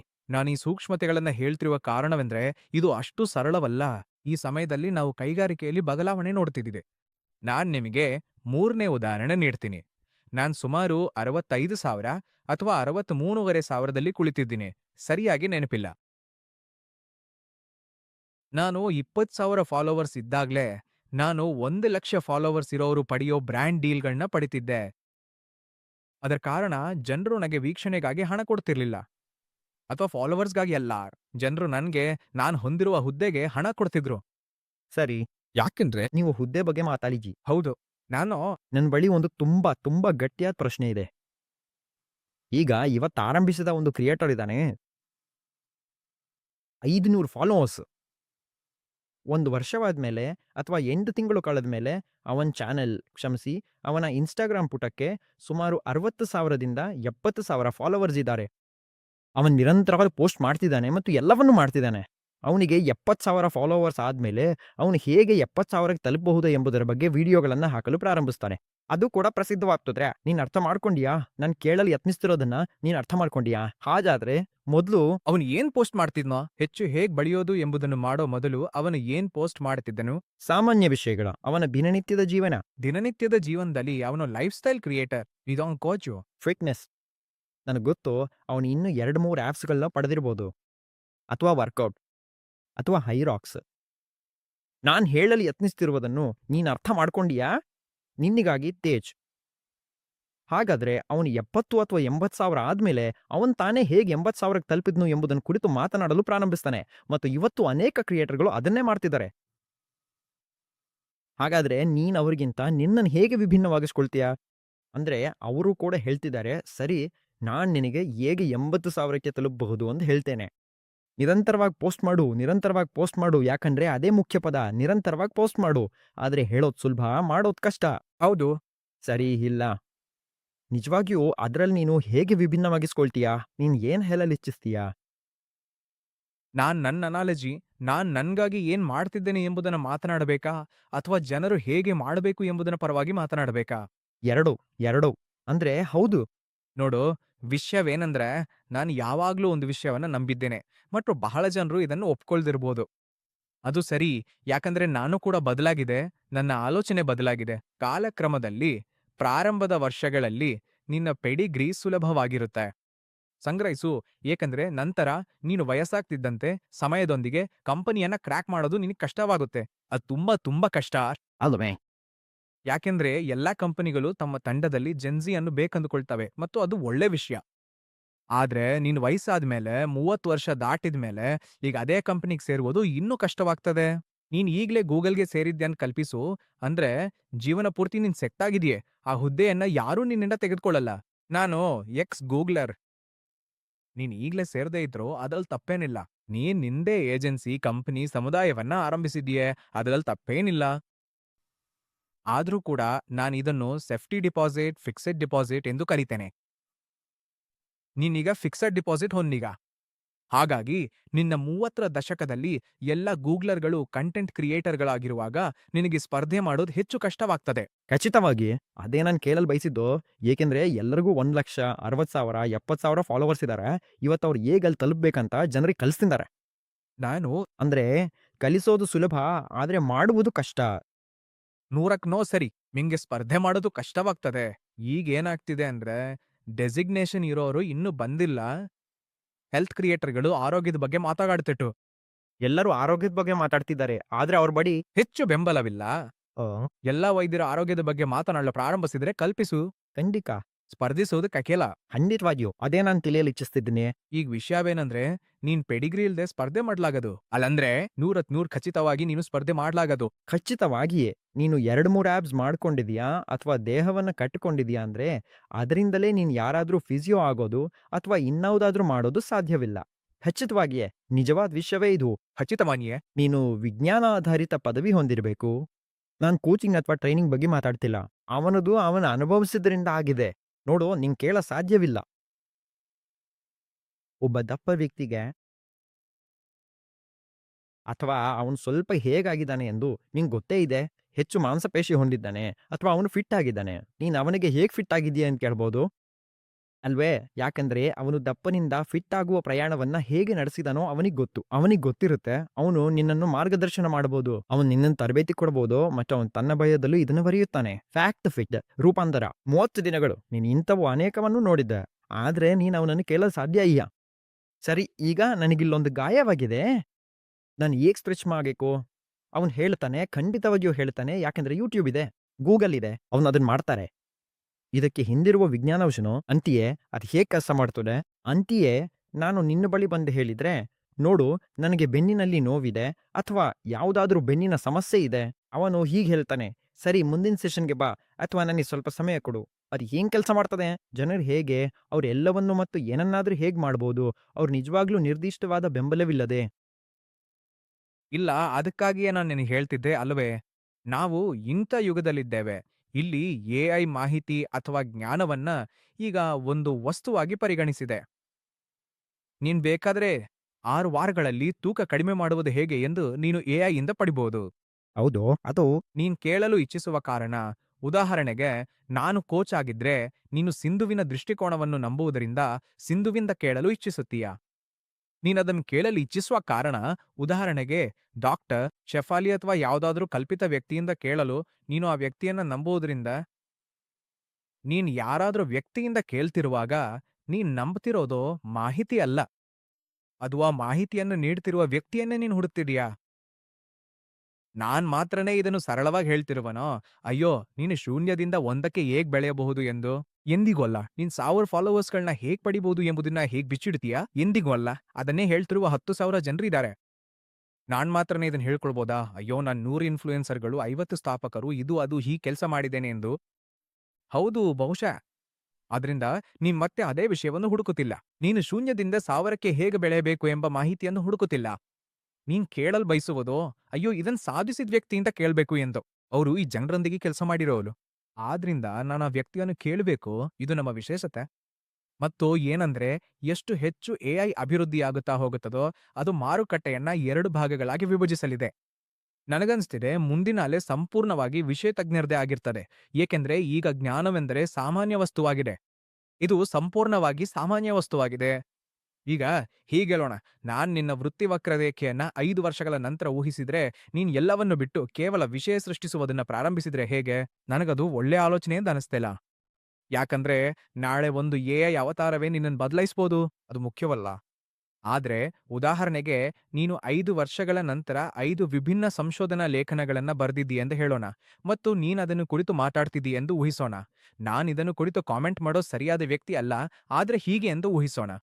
ಸರಿ, ನಿನ್ನ ದೇಹದ ಚಲನೆಯು ಹೀಗೆ ಕಾರ್ಯನಿರ್ವಹಿಸುತ್ತದೆ ಎಂದು ನಾನು ನಿನ್ ಮಾತನ್ನು 100% ಕೇಳಿಸಿದಿ. ಆದ್ರಿಂದ ಅದು ವಿಭಿನ್ನತೆ ತರುವ ಅಂಶವಾಗಿದೆ. ನನ್ನೊಬ್ಬ ಸ್ನೇಹಿತನು ಹೇಳ್ತಿದ್ದ, ಈಗ ವೀಕ್ಷಣೆಗಳನ್ನು ಪಡೆಯೋದು ಸುಲಭವಾಗಿದೆ ಎಂದು. ಆದ್ರೆ ನಂಬಿಕೆ ಹಾಗಿಲ್ಲ. ಎಐ ಹೆಚ್ಚಾಗಿ ವಿಸ್ತರಿಸ್ತಿರುವಾಗ ವೀಕ್ಷಣೆಗಳನ್ನ ಪಡೆಯೋದು ಇನ್ನೂ ಸುಲಭವಾಗ್ತದೆ. ಆದ್ರೆ ನಂಬಿಕೆ ಹಾಗಾಗುವುದಿಲ್ಲ. ಹಾಗಾಗಿ ನಾನ್ ನನ್ನ ಸಮಯವನ್ನ ನಂಬಿಕೆಗೆ ಹೆಚ್ಚು ಮೀಸಲಿಡುತ್ತೇನೆ. ವೀಕ್ಷಣೆಗಳು ಸಮಯದೊಂದಿಗೆ ಬರ್ತವೆ. ಮಾರ್ಕೆಟಿಂಗ್ ಎಂಬ ಪದದ ಬಗ್ಗೆ ನಿನಗೆ ಹೇಗಿದೆ ಅನಿಸ್ತದೆ? ಮತ್ತು ಬ್ರ್ಯಾಂಡ್‌ಗಳು ಮಾರ್ಕೆಟಿಂಗ್ ಅನ್ನು ಹೇಗೆ ಬಳಸ್ಕೊಳ್ಬೇಕು? ಮತ್ತು ಯಾವ ಉದ್ಯಮಕ್ಕೆ ಹೆಚ್ಚು ಮಾರ್ಕೆಟಿಂಗ್ ಅಗತ್ಯವಿದೆ ಎಂದು ನಿನಗನಿಸ್ತದೆ? ಅಂದ್ರೆ ಎಲ್ಲರಿಗೂ ಇದನ್ನ ಬೇಕಾಗ್ತದೆ. ನಾನು ಸೌರಶಕ್ತಿ ಕಂಪನಿಗೆ ಇದನ್ನ ಅಗತ್ಯವಿಲ್ಲ ಅಥವಾ ಬಿ2ಬಿ ಕಂಪನಿಗೆ ಇದನ್ನ ಅಗತ್ಯವಿಲ್ಲ ಎಂದು ನಾನು ಭಾವಿಸುವುದಿಲ್ಲ. ಆದ್ರೆ ನಾನಿದನ್ನ ಸರಳವಾಗಿ ಹೇಳ್ತೀನಿ. ಅದು ಎಲ್ಲಿಗೆ ಹೋಗಿದೆ ಅಂದ್ರೆ, ನೀವು ಟ್ರೆಂಡ್‌ಗಳನ್ನ ಬದಲಾಯಿಸ್ತಿದ್ದೀರಾ. ನಾನ್ ನನ್ನ ವೃತ್ತಿ ಜೀವನವನ್ನ ಪ್ರಾರಂಭಿಸಿದಾಗ ಡಿಜಿಟಲ್ ತುಂಬಾ ಹೊಸದಾಗಿತ್ತು. ಜನರು ಅದನ್ನ ಇಳ್ಕೊಡ್ತಿರ್ಲೀಗ. ಕ್ಲಿಕ್ ಮಾರ್ಕೆಟಿಂಗ್ ತುಂಬಾ ಬಲವಾಗಿತ್ತು. ಅದು ಗೂಗಲ್ ಸರ್ಚ್, ಎಸ್‌ಇಒಗಳು ಮತ್ತು ಎಸ್ಇಒಗಳು ಮತ್ತು ಗೂಗಲ್ ಪೇಪರ್ ಕ್ಲಿಕ್ ಇತ್ಯಾದಿ ಇತ್ಯಾದಿ. 2020ಯಲ್ಲಿ ಕಂಟೆಂಟ್ ಮಾರ್ಕೆಟಿಂಗ್ ಇತ್ತು. ಕಂಟೆಂಟ್ ಮಾರ್ಕೆಟಿಂಗ್ 2023ರಿಂದ 2024ರಲ್ಲಿ ಮಾತ್ರ ಜೋರಾಗಿ ಆರಂಭವಾಯಿತು ಮತ್ತು ಮುಂದೆಯೂ ಹೆಚ್ಚುತ್ತಲೇ ಹೋಗ್ತದೆ. ಯಾಕಂದ್ರೆ ಈಗ ನೀವೊಂದು ಚಲನವಲವನ್ನ ನೋಡಬಹುದು. ಉತ್ಪನ್ನಗಳು ಮತ್ತು ಸೇವೆಗಳನ್ನ ತಯಾರಿಸುವುದು ಸುಲಭವಾಗಿದೆ. ಅದು ಸಾಮಾನ್ಯೀಕರಿಸಲಾಗಿದೆ. ನಿಮ್ ಬಳಿ ಎಮರ್ಜೆಂಟ್, ಇದು ಅದು ವಿಕ್ಸ್ ಇತ್ಯಾದಿ ಇದೆ. ನಿಮ್ ವೆಬ್ ಆಪ್ ಅನ್ನ ಲಾಂಚ್ ಮಾಡಲು, ಪ್ರೀತಿಸಬಹುದಾದ ರೀತಿಯಲ್ಲಿ ಲಾಂಚ್ ಮಾಡಲು ನೀವು ಏನ್ ಬೇಕಾದ್ರೂ ಮಾಡಬಹುದು. ಈಗ ಆ ಸಾಮಾನ್ಯ ಉತ್ಪನ್ನವೇ ವಿಭಿನ್ನತೆ ತರುವ ಅಂಶ. ಅದು ಮಾರ್ಕೆಟಿಂಗ್ ಅಂಶವಾಗಿದೆ. ಹಾಗೆಂದ್ರೆ ಎಲ್ಲಾ ಎಐ ಏಜೆಂಟ್‌ಗಳಿದ್ರೆ ಹೌದು, ನಿಖಮಾದಿ. ಹಾಗಾದ್ರೆ ಒಂದು ಕಂಪನಿಯಾಗಿ ನನ್ನ ಬ್ರ್ಯಾಂಡಿಂಗ್‌ನ ಎಲ್ಲಾ ಭಾಗಗಳನ್ನು ನೋಡ್ಕೊಳ್ಳುವ ಲೋಗೋ, ಡಿಸೈನ್, ವೆಬ್‌ಸೈಟ್‌ಗಳು ಇತ್ಯಾದಿಗಳನ್ನು ನೋಡ್ಕೊಳ್ಳುವ ವ್ಯಕ್ತಿಯನ್ನ ನಾನು ಸಂಪರ್ಕಿಸಬೇಕಾದ್ರೆ ಆ ವ್ಯಕ್ತಿಯ ಸೇವೆಯಲ್ಲಿ ಏನ್ ನೋಡ್ಬೇಕು? ಇದು ತುಂಬಾ ವಿಶಾಲವಾದ ಪ್ರಶ್ನೆ. ಹೌದಾ? ಆದ್ರೆ ನನ್ನ ಅನಿಸಿಕೆಯನ್ನು ಸರಳವಾಗಿ, ಭಾಗವಾಗಿ ಹೇಳ್ತೇನೆ ಮತ್ತು ಸ್ಪಷ್ಟವಾಗಿ ಹೇಳಲು ಪ್ರಯತ್ನಿಸ್ತೇನೆ. ನನಗನಿಸ್ತದೆ ಎಲ್ಲಾ ಸ್ಥಾಪಕರು ಮಾರ್ಕೆಟಿಂಗ್‌ನಲ್ಲಿ ಪರಿಣತರು ಅಲ್ಲ. ಕೆಲವು ಸ್ಥಾಪಕರು ಹಣಕಾಸಿನಲ್ಲಿ ತುಂಬಾ ಕಠಿಣವಾಗಿರ್ತಾರೆ.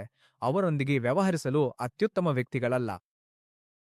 ಅವರು ಏಜೆನ್ಸಿಯೊಂದಿಗೆ ಕೆಲಸ ಮಾಡಲು ಸೂಕ್ತವಲ್ಲ. ಹಾಗೆಯೇ ಅವರ ಸ್ವಭಾವವೂ ಅಲ್ಲ. ಅವ್ರ ಕೆಲಸ ಆರಂಭಿಸಿದಾಗ ಏಜೆನ್ಸಿ ಅಥವಾ ಸಲಹೆಗಾರರೊಂದಿಗೆ ಬಹುಶಃ ಜಗಳವಾಡಬಹುದು. ಅಂತವ್ರ ಬದಲಾಗಿ ಒಂದು ಭಾಗಜಮಾನಿ ಸಿಎಂಒ ಅಥವಾ ಯಾರನ್ನಾದ್ರೂ ನೇಮಿಸ್ಬೇಕು. ಅವ್ರ ನಂತರ ಏಜೆನ್ಸಿಯೊಂದಿಗೆ ಕೆಲಸ ಮಾಡಬಹುದು. ಯಾಕಂದ್ರೆ ಆ ಸ್ಥಾಪಕರಿಗೆ ಮಾರ್ಕೆಟಿಂಗ್ ಅರ್ಥ ಮಾಡ್ಕೊಳ್ಳೋ ಸಂವೇದನೆಗಳೇ ಇಲ್ಲ. ಆ ಅರಿವು ಹೊಂದಿರೋದು ಮೊದಲಿಗೆ ತುಂಬಾ ಮುಖ್ಯ. ನಾನೊಬ್ಬ ಉತ್ತಮ ಮಾರ್ಕೆಟರ್ ಹುಡುಕೋದರಲ್ಲಿ ಅಥವಾ ಆ ಮಾರ್ಕೆಟರಿಂದ ಕೆಲಸ ಮಾಡಿಸ್ಕೊಳ್ಳೋದ್ರಲ್ಲಿ ಉತ್ತಮನಲ್ಲ. ಅಂದ್ರೆ ಅದು ಅತ್ಯಂತ ಕೆಟ್ಟ ಆಲೋಚನೆ. ಹಾಗೂ ನಾನು ಹಣ ಕೊಟ್ಟಿದ್ದೇನೆ, ಆ ವ್ಯಕ್ತಿ ಎಲ್ಲವನ್ನೂ ಅರ್ಥ ಮಾಡಿಕೊಳ್ತಾನೆ ಎಂಬ ಭಾವನೆ. ಇಲ್ಲ, ಆ ವ್ಯಕ್ತಿಗೆ ಕೂಡ ಒಂದು ಸ್ಪಷ್ಟವಾದ ನಿರ್ದಿಷ್ಟತೆ ಬೇಕು. ನೀವು ಆ ವ್ಯಕ್ತಿಗೆ ನನಗೆ ನಿರ್ದಿಷ್ಟತೆ ಇಲ್ಲ, ನೀನೇ ಹೋಗಿ ಅರ್ಥ ಮಾಡಿಕೊ ಎಂದು ಹೇಳಿದರೆ ಹೇಗೆ? ನೀವು ಆ ವ್ಯಕ್ತಿಯನ್ನು ನಂಬಿಬಿಡುವ ಮನೋಭಾವವನ್ನು ಹೊಂದಿದ್ದೀರಾ? ಹೀಗಾಗಿ ಇದು ಮೊದಲ ಭಾಗ. ಅಂದರೆ ನೀವು ಯಾವ ರೀತಿಯ ಸ್ಥಾಪಕರಾಗಿದ್ದೀರೋ ಎಂಬುದನ್ನು ಒಳಗಿನಿಂದ ಅರಿತುಕೊಳ್ಳುವುದು. ನೀವು ಮಾರ್ಕೆಟಿಂಗ್ ಪರವಾದ ಸ್ಥಾಪಕರಾಗಿದ್ರೆ ಅದು ಸರಿ, ನೀವು ಯಾರಾದ್ರೊಂದಿಗೆ ಕೆಲಸ ಮಾಡಬಹುದು. ನಂತರ ಎರಡನೇ ಹಂತ ಬರ್ತದೆ. ಅಂದರೆ ಸಲಹೆಗಾರರೊಂದಿಗೆ ಕೆಲಸ ಮಾಡುವುದು, ಫ್ರೀಲಾನ್ಸರ್‌ನೊಂದಿಗೆ ಕೆಲಸ ಮಾಡುವುದು, ಸಲಹೆಗಾರರೊಂದಿಗೆ ಅಥವಾ ಏಜೆನ್ಸಿಯೊಂದಿಗೆ ಕೆಲಸ ಮಾಡುವುದು, ಅಥವಾ ಇದನ್ನೆಲ್ಲ ಸಂಸ್ಥೆಯೊಳಗೆ ಮಾಡುವುದು. ಅಥವಾ ಇದಕ್ಕೆ ಖರ್ಚಿನ ಕಾರಣವಿರಬಹುದು. ಕೆಲವು ಸ್ಥಾಪಕರು ನನಗೆ ಹೇಳ್ತಾರೆ, ನನ್ನ ಖರ್ಚನ್ನು ಸಂಸ್ಥೆಯೊಳಗೆ ಇಟ್ಕೊಳ್ಳಲು ಇಚ್ಛಿಸುವುದಿಲ್ಲ, ಯಾಕೆಂದ್ರೆ ನನಗೆ ತುಂಬಾ ದೊಡ್ಡ ತಂಡ ಬೇಕಾಗಿಲ್ಲ ಅಂತ. ನಂಗೆ ಸಣ್ಣ ಸುಗಮವಾದ ತಂಡ ಬೇಕು.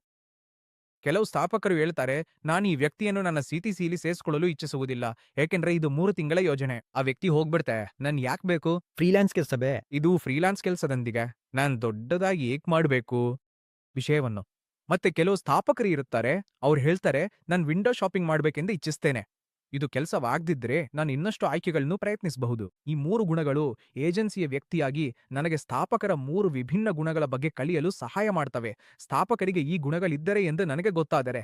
ಹಾಗೆ ನಾನ್ ಸಾಮಾನ್ಯವಾಗಿ ಮಾರಾಟ ಮಾಡುವಾಗ ಕೇಳೋ ಒಂದು ಕ್ಲಾಸಿಕ್ ಪ್ರಶ್ನೆ ಇದೆ. ಅದೇನು ಅಂದ್ರೆ, ನಿಮ್ ಕೊನೆಯ ಏಜೆನ್ಸಿ ಯಾವಾಗ ಮತ್ತು ನೀವೆಷ್ಟು ಏಜೆನ್ಸಿಗಳನ್ನ ಬದಲಾಯಿಸಿದ್ದೀರಿ ಮತ್ತು ಯಾವ ಅವಧಿಯಲ್ಲಿ ನೀವು ಬದಲಾಯಿಸಿದ್ಲಿ?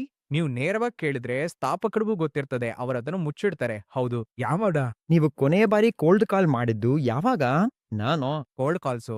ಇಲ್ಲ ಅಂದ್ರೆ ಪ್ರಾರಂಭದಲ್ಲಿ ಆರಂಭಿಸಲು ನೀವು ಮಾಡಿರ್ಬೇಕು. ಇಲ್ಲ ಇಲ್ಲ ಇಲ್ಲ ನಿಜವಾಗಿಯೂ ಇಲ್ಲ ಇಲ್ಲ ಯಾವುದೇ ಕೋಲ್ಡ್ ಮಾಡ್ಲಾರದು. ಯಾವುದೇ ಕೋಲ್ಡ್ ಕಾಲ್ ಶೂನ್ಯ. ಹೌದು, ಅಲ್ಲಿ ತುಂಬಾ ಇತ್ತು. ಎಲ್ಲವೂ ಇನ್ಬೌಂಡ್ ಆಗಿದೆ. ನಾನು ಲಿಂಕ್ಡ್ಇನ್ ನಲ್ಲಿ ಹೇಳಿದ್ದೆ, ನೋಡ್ರಿ ನಾನೇನೋ ಹೊಸದಾಗಿ ಪ್ರಾರಂಭಿಸಿದ್ದೇನೆ ಎಂದು. ನನ್ನ ಮೊದಲ ಕ್ಲೈಂಟ್ ಆಯ್ತು. ಅದು ನಿನ್ನ ಕಾರಣದಿಂದ. ಹೌದು, ನನ್ನ ಹಿನ್ನೆಲೆಯಿಂದ ಇತ್ಯಾದಿ.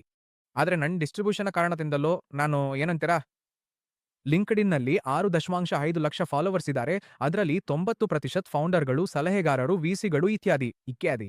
ಸರಿ. ಹೌದು, ನಾನು ಎಂದಿಗೂ ಕೋಲ್ಡ್ ಕಾಲ್ ಮಾಡಿಲ್ಲ. ನಾನು ಆ ಹಂತವನ್ನ ದಾಟಿದ್ದೀನಿ. ಅಂದರೆ ನಾನು ಕೋಲ್ಡ್ ಕಾಲ್‌ಗಳಿಗೆ ವಿರೋಧಿಯಾಗಿದ್ದೆ. ಈಗ ನಾನು ಕೋಲ್ಡ್ ಕಾಲ್ ಮಾಡದೇ ಇರಲು ಆರಾಮವಾಗಿದ್ದೇನೆ, ಆದ್ರೆ ಕೋಲ್ಡ್ ಔಟ್‌ರೀಚ್ ಮಾಡ್ತೇನೆ. ಹಾಗಾಗಿ ನಾನು ಕಾಲ್ ಮಾಡದೇ ಇರಬಹುದು. ನಾನು ಲಿಂಕ್ಡ್ಇನ್ ಕಾಮೆಂಟ್ ಮಾಡ್ಬೋದು. ಅದು ಸ್ವಲ್ಪ ಗೀಕ್ ಆಗಿರ್ಬೋದು. ನಂತರ ನಾನು ಆ ವ್ಯಕ್ತಿಗೆ ಡೈರೆಕ್ಟ್ ಮೆಸೇಜ್ ಮಾಡ್ತೇನೆ ಮತ್ತು ಹೇಳ್ತೇನೆ, ಹೇ ಒಂದ್ ಕಾಫಿ ಕುಡಿಯೋಣ? ಹಾಗಾಗಿ ನಾನು ನಂದೇ ಆದ ರೀತಿಯಲ್ಲಿ ಈ ಕೆಲ್ಸವನ್ನ ಮಾಡ್ತೇನೆ. ಒಂದ್ ವೇಳೆ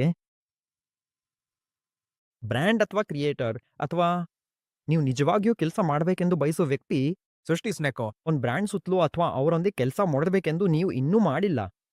ನಿಮ್ ಮನ್ಸಲ್ಲಿ ಯಾರಾದ್ರೂ ಇದ್ದಾರಾ? ಲೆಗಸಿ ಬ್ರ್ಯಾಂಡ್‌ಗಳಾದ ಕೋಕಾ ಕೋಲಾ, ಸ್ಟಾರ್ಬಕ್ಸ್, ಪೆಪ್ಸಿಯಲ್ಲಿವೆ. ಅದು ದೊಡ್ಡದು. ಹೌದೌದಾ, ನೀವು? ಅವ್ರ ಜೊತೆ ಮಾಡ್ತೀರಾ? ಹೌದು. ನಾನು ಅವರೊಂದಿಗೆ ಮಾಡಬೇಕೆಂದು ಬಯಸ್ತೇನೆ. ಎರಡನೇದಾಗಿ, ನಾನು ಅವರಿಗೆ ಹೊಸ ಫಾರ್ಮ್ಯಾಟ್‌ಗಳು, ಹೊಸ ವಿಷಯಗಳನ್ನ ಪ್ರಯತ್ನಿಸಲು ಒಪ್ಪಿಸಲು ಬಯಸ್ತೇನೆ. ಸರಿ, ಹೀಗೆಯಾ ತಾಜಾತನ? ಹಾಗೆ ಕೋಕ್ ಸ್ಟುಡಿಯೋ ಬಂದಾಗ ಯಾರೋ ಕೋಕ್‌ಗೆ ನೀವು ಸಂಗೀತ ಕ್ಷೇತ್ರಕ್ಕೆ ಬರ್ಬೇಕು ಎಂದು ಒಪ್ಪಿಸಿದ್ರು. ಅದು ಆ ಸಮಯದ ತಾಜಾತನವಾಗಿದ್ದ. ಲೆಗಸಿ ಬ್ರ್ಯಾಂಡ್‌ಗಳೊಂದಿಗೆ ಇನ್ನೂ ಯಾವುದೇ ಹೊಸ ತಾಜಾ ಪ್ರಯತ್ನಗಳು ನಡೆದಿಲ್ಲ. ನಾನು ಅದನ್ನು ಪ್ರಯತ್ನಿಸಲು ಇಚ್ಛಿಸುತ್ತೇನೆ. ಆ ಮಾರ್ಗದಲ್ಲಿ ಅಥವಾ ಪ್ರಯಾಣದಲ್ಲಿ ನೀವು ನಿಮ್ಮನ್ನು ಎಲ್ಲೆಲ್ಲಿ ಅಂತ ನೋಡ್ತೀರಿ? ಯಾವ್ದೂ ಇಲ್ಲ. ನಾನು ಏನನ್ನೂ ಪ್ರಯತ್ನಿಸಿಲ್ಲ. ನಾನು ಹೇಳ್ಕನೆ, ಅದು ನನ್ ತಪ್ಪಾಗಿದೆ. ನಾನು ಈಗಾಗ್ಗೆ ಮಾಡ್ತಿರೋ ಕೆಲ್ಸಗಳಲ್ಲಿ ತುಂಬಾ ತೊಡಸ್ಕೊಂಡಿದ್ದೀನಿ. ನನಗೆ ಅದನ್ನ ಮಾಡೋ ಸಮಯವೇ ಸಿಗಲಿಲ್ಲ. ಆದ್ರೆ ಈ ವರ್ಷ ನಾನು ಒಂದು ಗುರಿ ಇಟ್ಟಿದ್ದೇನೆ. ನಾನು ಏನಾದ್ರೂ ಪ್ರಯತ್ನಿಸ್ತೀನ. ಹೌದಾ? ಹೌದು. ಮತ್ತು ನೀವು ಕೇಳಿರುವ ಅತ್ಯಧಿಕ ಮೌಲ್ಯಮಾಪನಗೊಂಡ ಮಾರ್ಕೆಟಿಂಗ್ ಸಲಹೆ ಯಾವುದು? ನಾನು ಕೇಳಿದ್ದೇನೆ. ನೀವ್ ಹೇಳಿದ ಸಾಲು ನಿರಂತರವಾಗಿರಿ. ಅದಕ್ಕೆ ಅರ್ಥವೇ ಇಲ್ಲ. ಹೌದು. ಹಾಗಾಗಿ ನಾನು ವಿಭಿನ್ನವಾಗಿರ್ತೇನೆ. ಜನರು ಹೆಚ್ಚಿನ ಆವೃತ್ತಿಯನ್ನ ನಿರಂತರತೆಯೊಂದಿಗೆ ಗೊಂದಲ ಪಡುತ್ತಾರೆ. ಹೆಚ್ಚಿನ ಆವೃತ್ತಿಯನ್ನ ನಿರಂತರತೆಯೊಂದಿಗೆ. ನೀವು ಪ್ರತಿ ವಾರ ಒಂದು ಉತ್ತಮ ವಿಷಯವನ್ನು ಅಪ್ಲೋಡ್ ಮಾಡಬಹುದು. ಅದೇ ನಿರಂತರತೆ. ಆವೃತ್ತಿ ಅಂದ್ರೆ ಪ್ರತಿದಿನ 4, ಪ್ರತಿದಿನ 1. ಹೌದು, ನೀವಿದನ್ನು ವಿವರಿಸಬಹುದಾ? ರಚಯಿತರು ಗೊಂದಲ ಪಡ್ತಾರೆ. ಈಗ ಇದರಲ್ಲೇ ಕೆಲವು ಸೂಕ್ಷ್ಮತೆಗಳಿವೆ. ವಿಷಯದಲ್ಲಿ ಅಪಾಯಿಂಟ್ಮೆಂಟ್ ವೀಕ್ಷಣೆ ಎಂಬ ಪದವಿದೆ. ಅಪಾಯಿಂಟ್ಮೆಂಟ್ ವೀಕ್ಷಣೆ ಅಂದ್ರೆ ನೀವು ಪ್ರೇಕ್ಷಕರನ್ನ ತರಬೇತಿ ಮಾಡಿದ್ದೀರಿ ಎಂದು ಊಹಿಸೋಣ.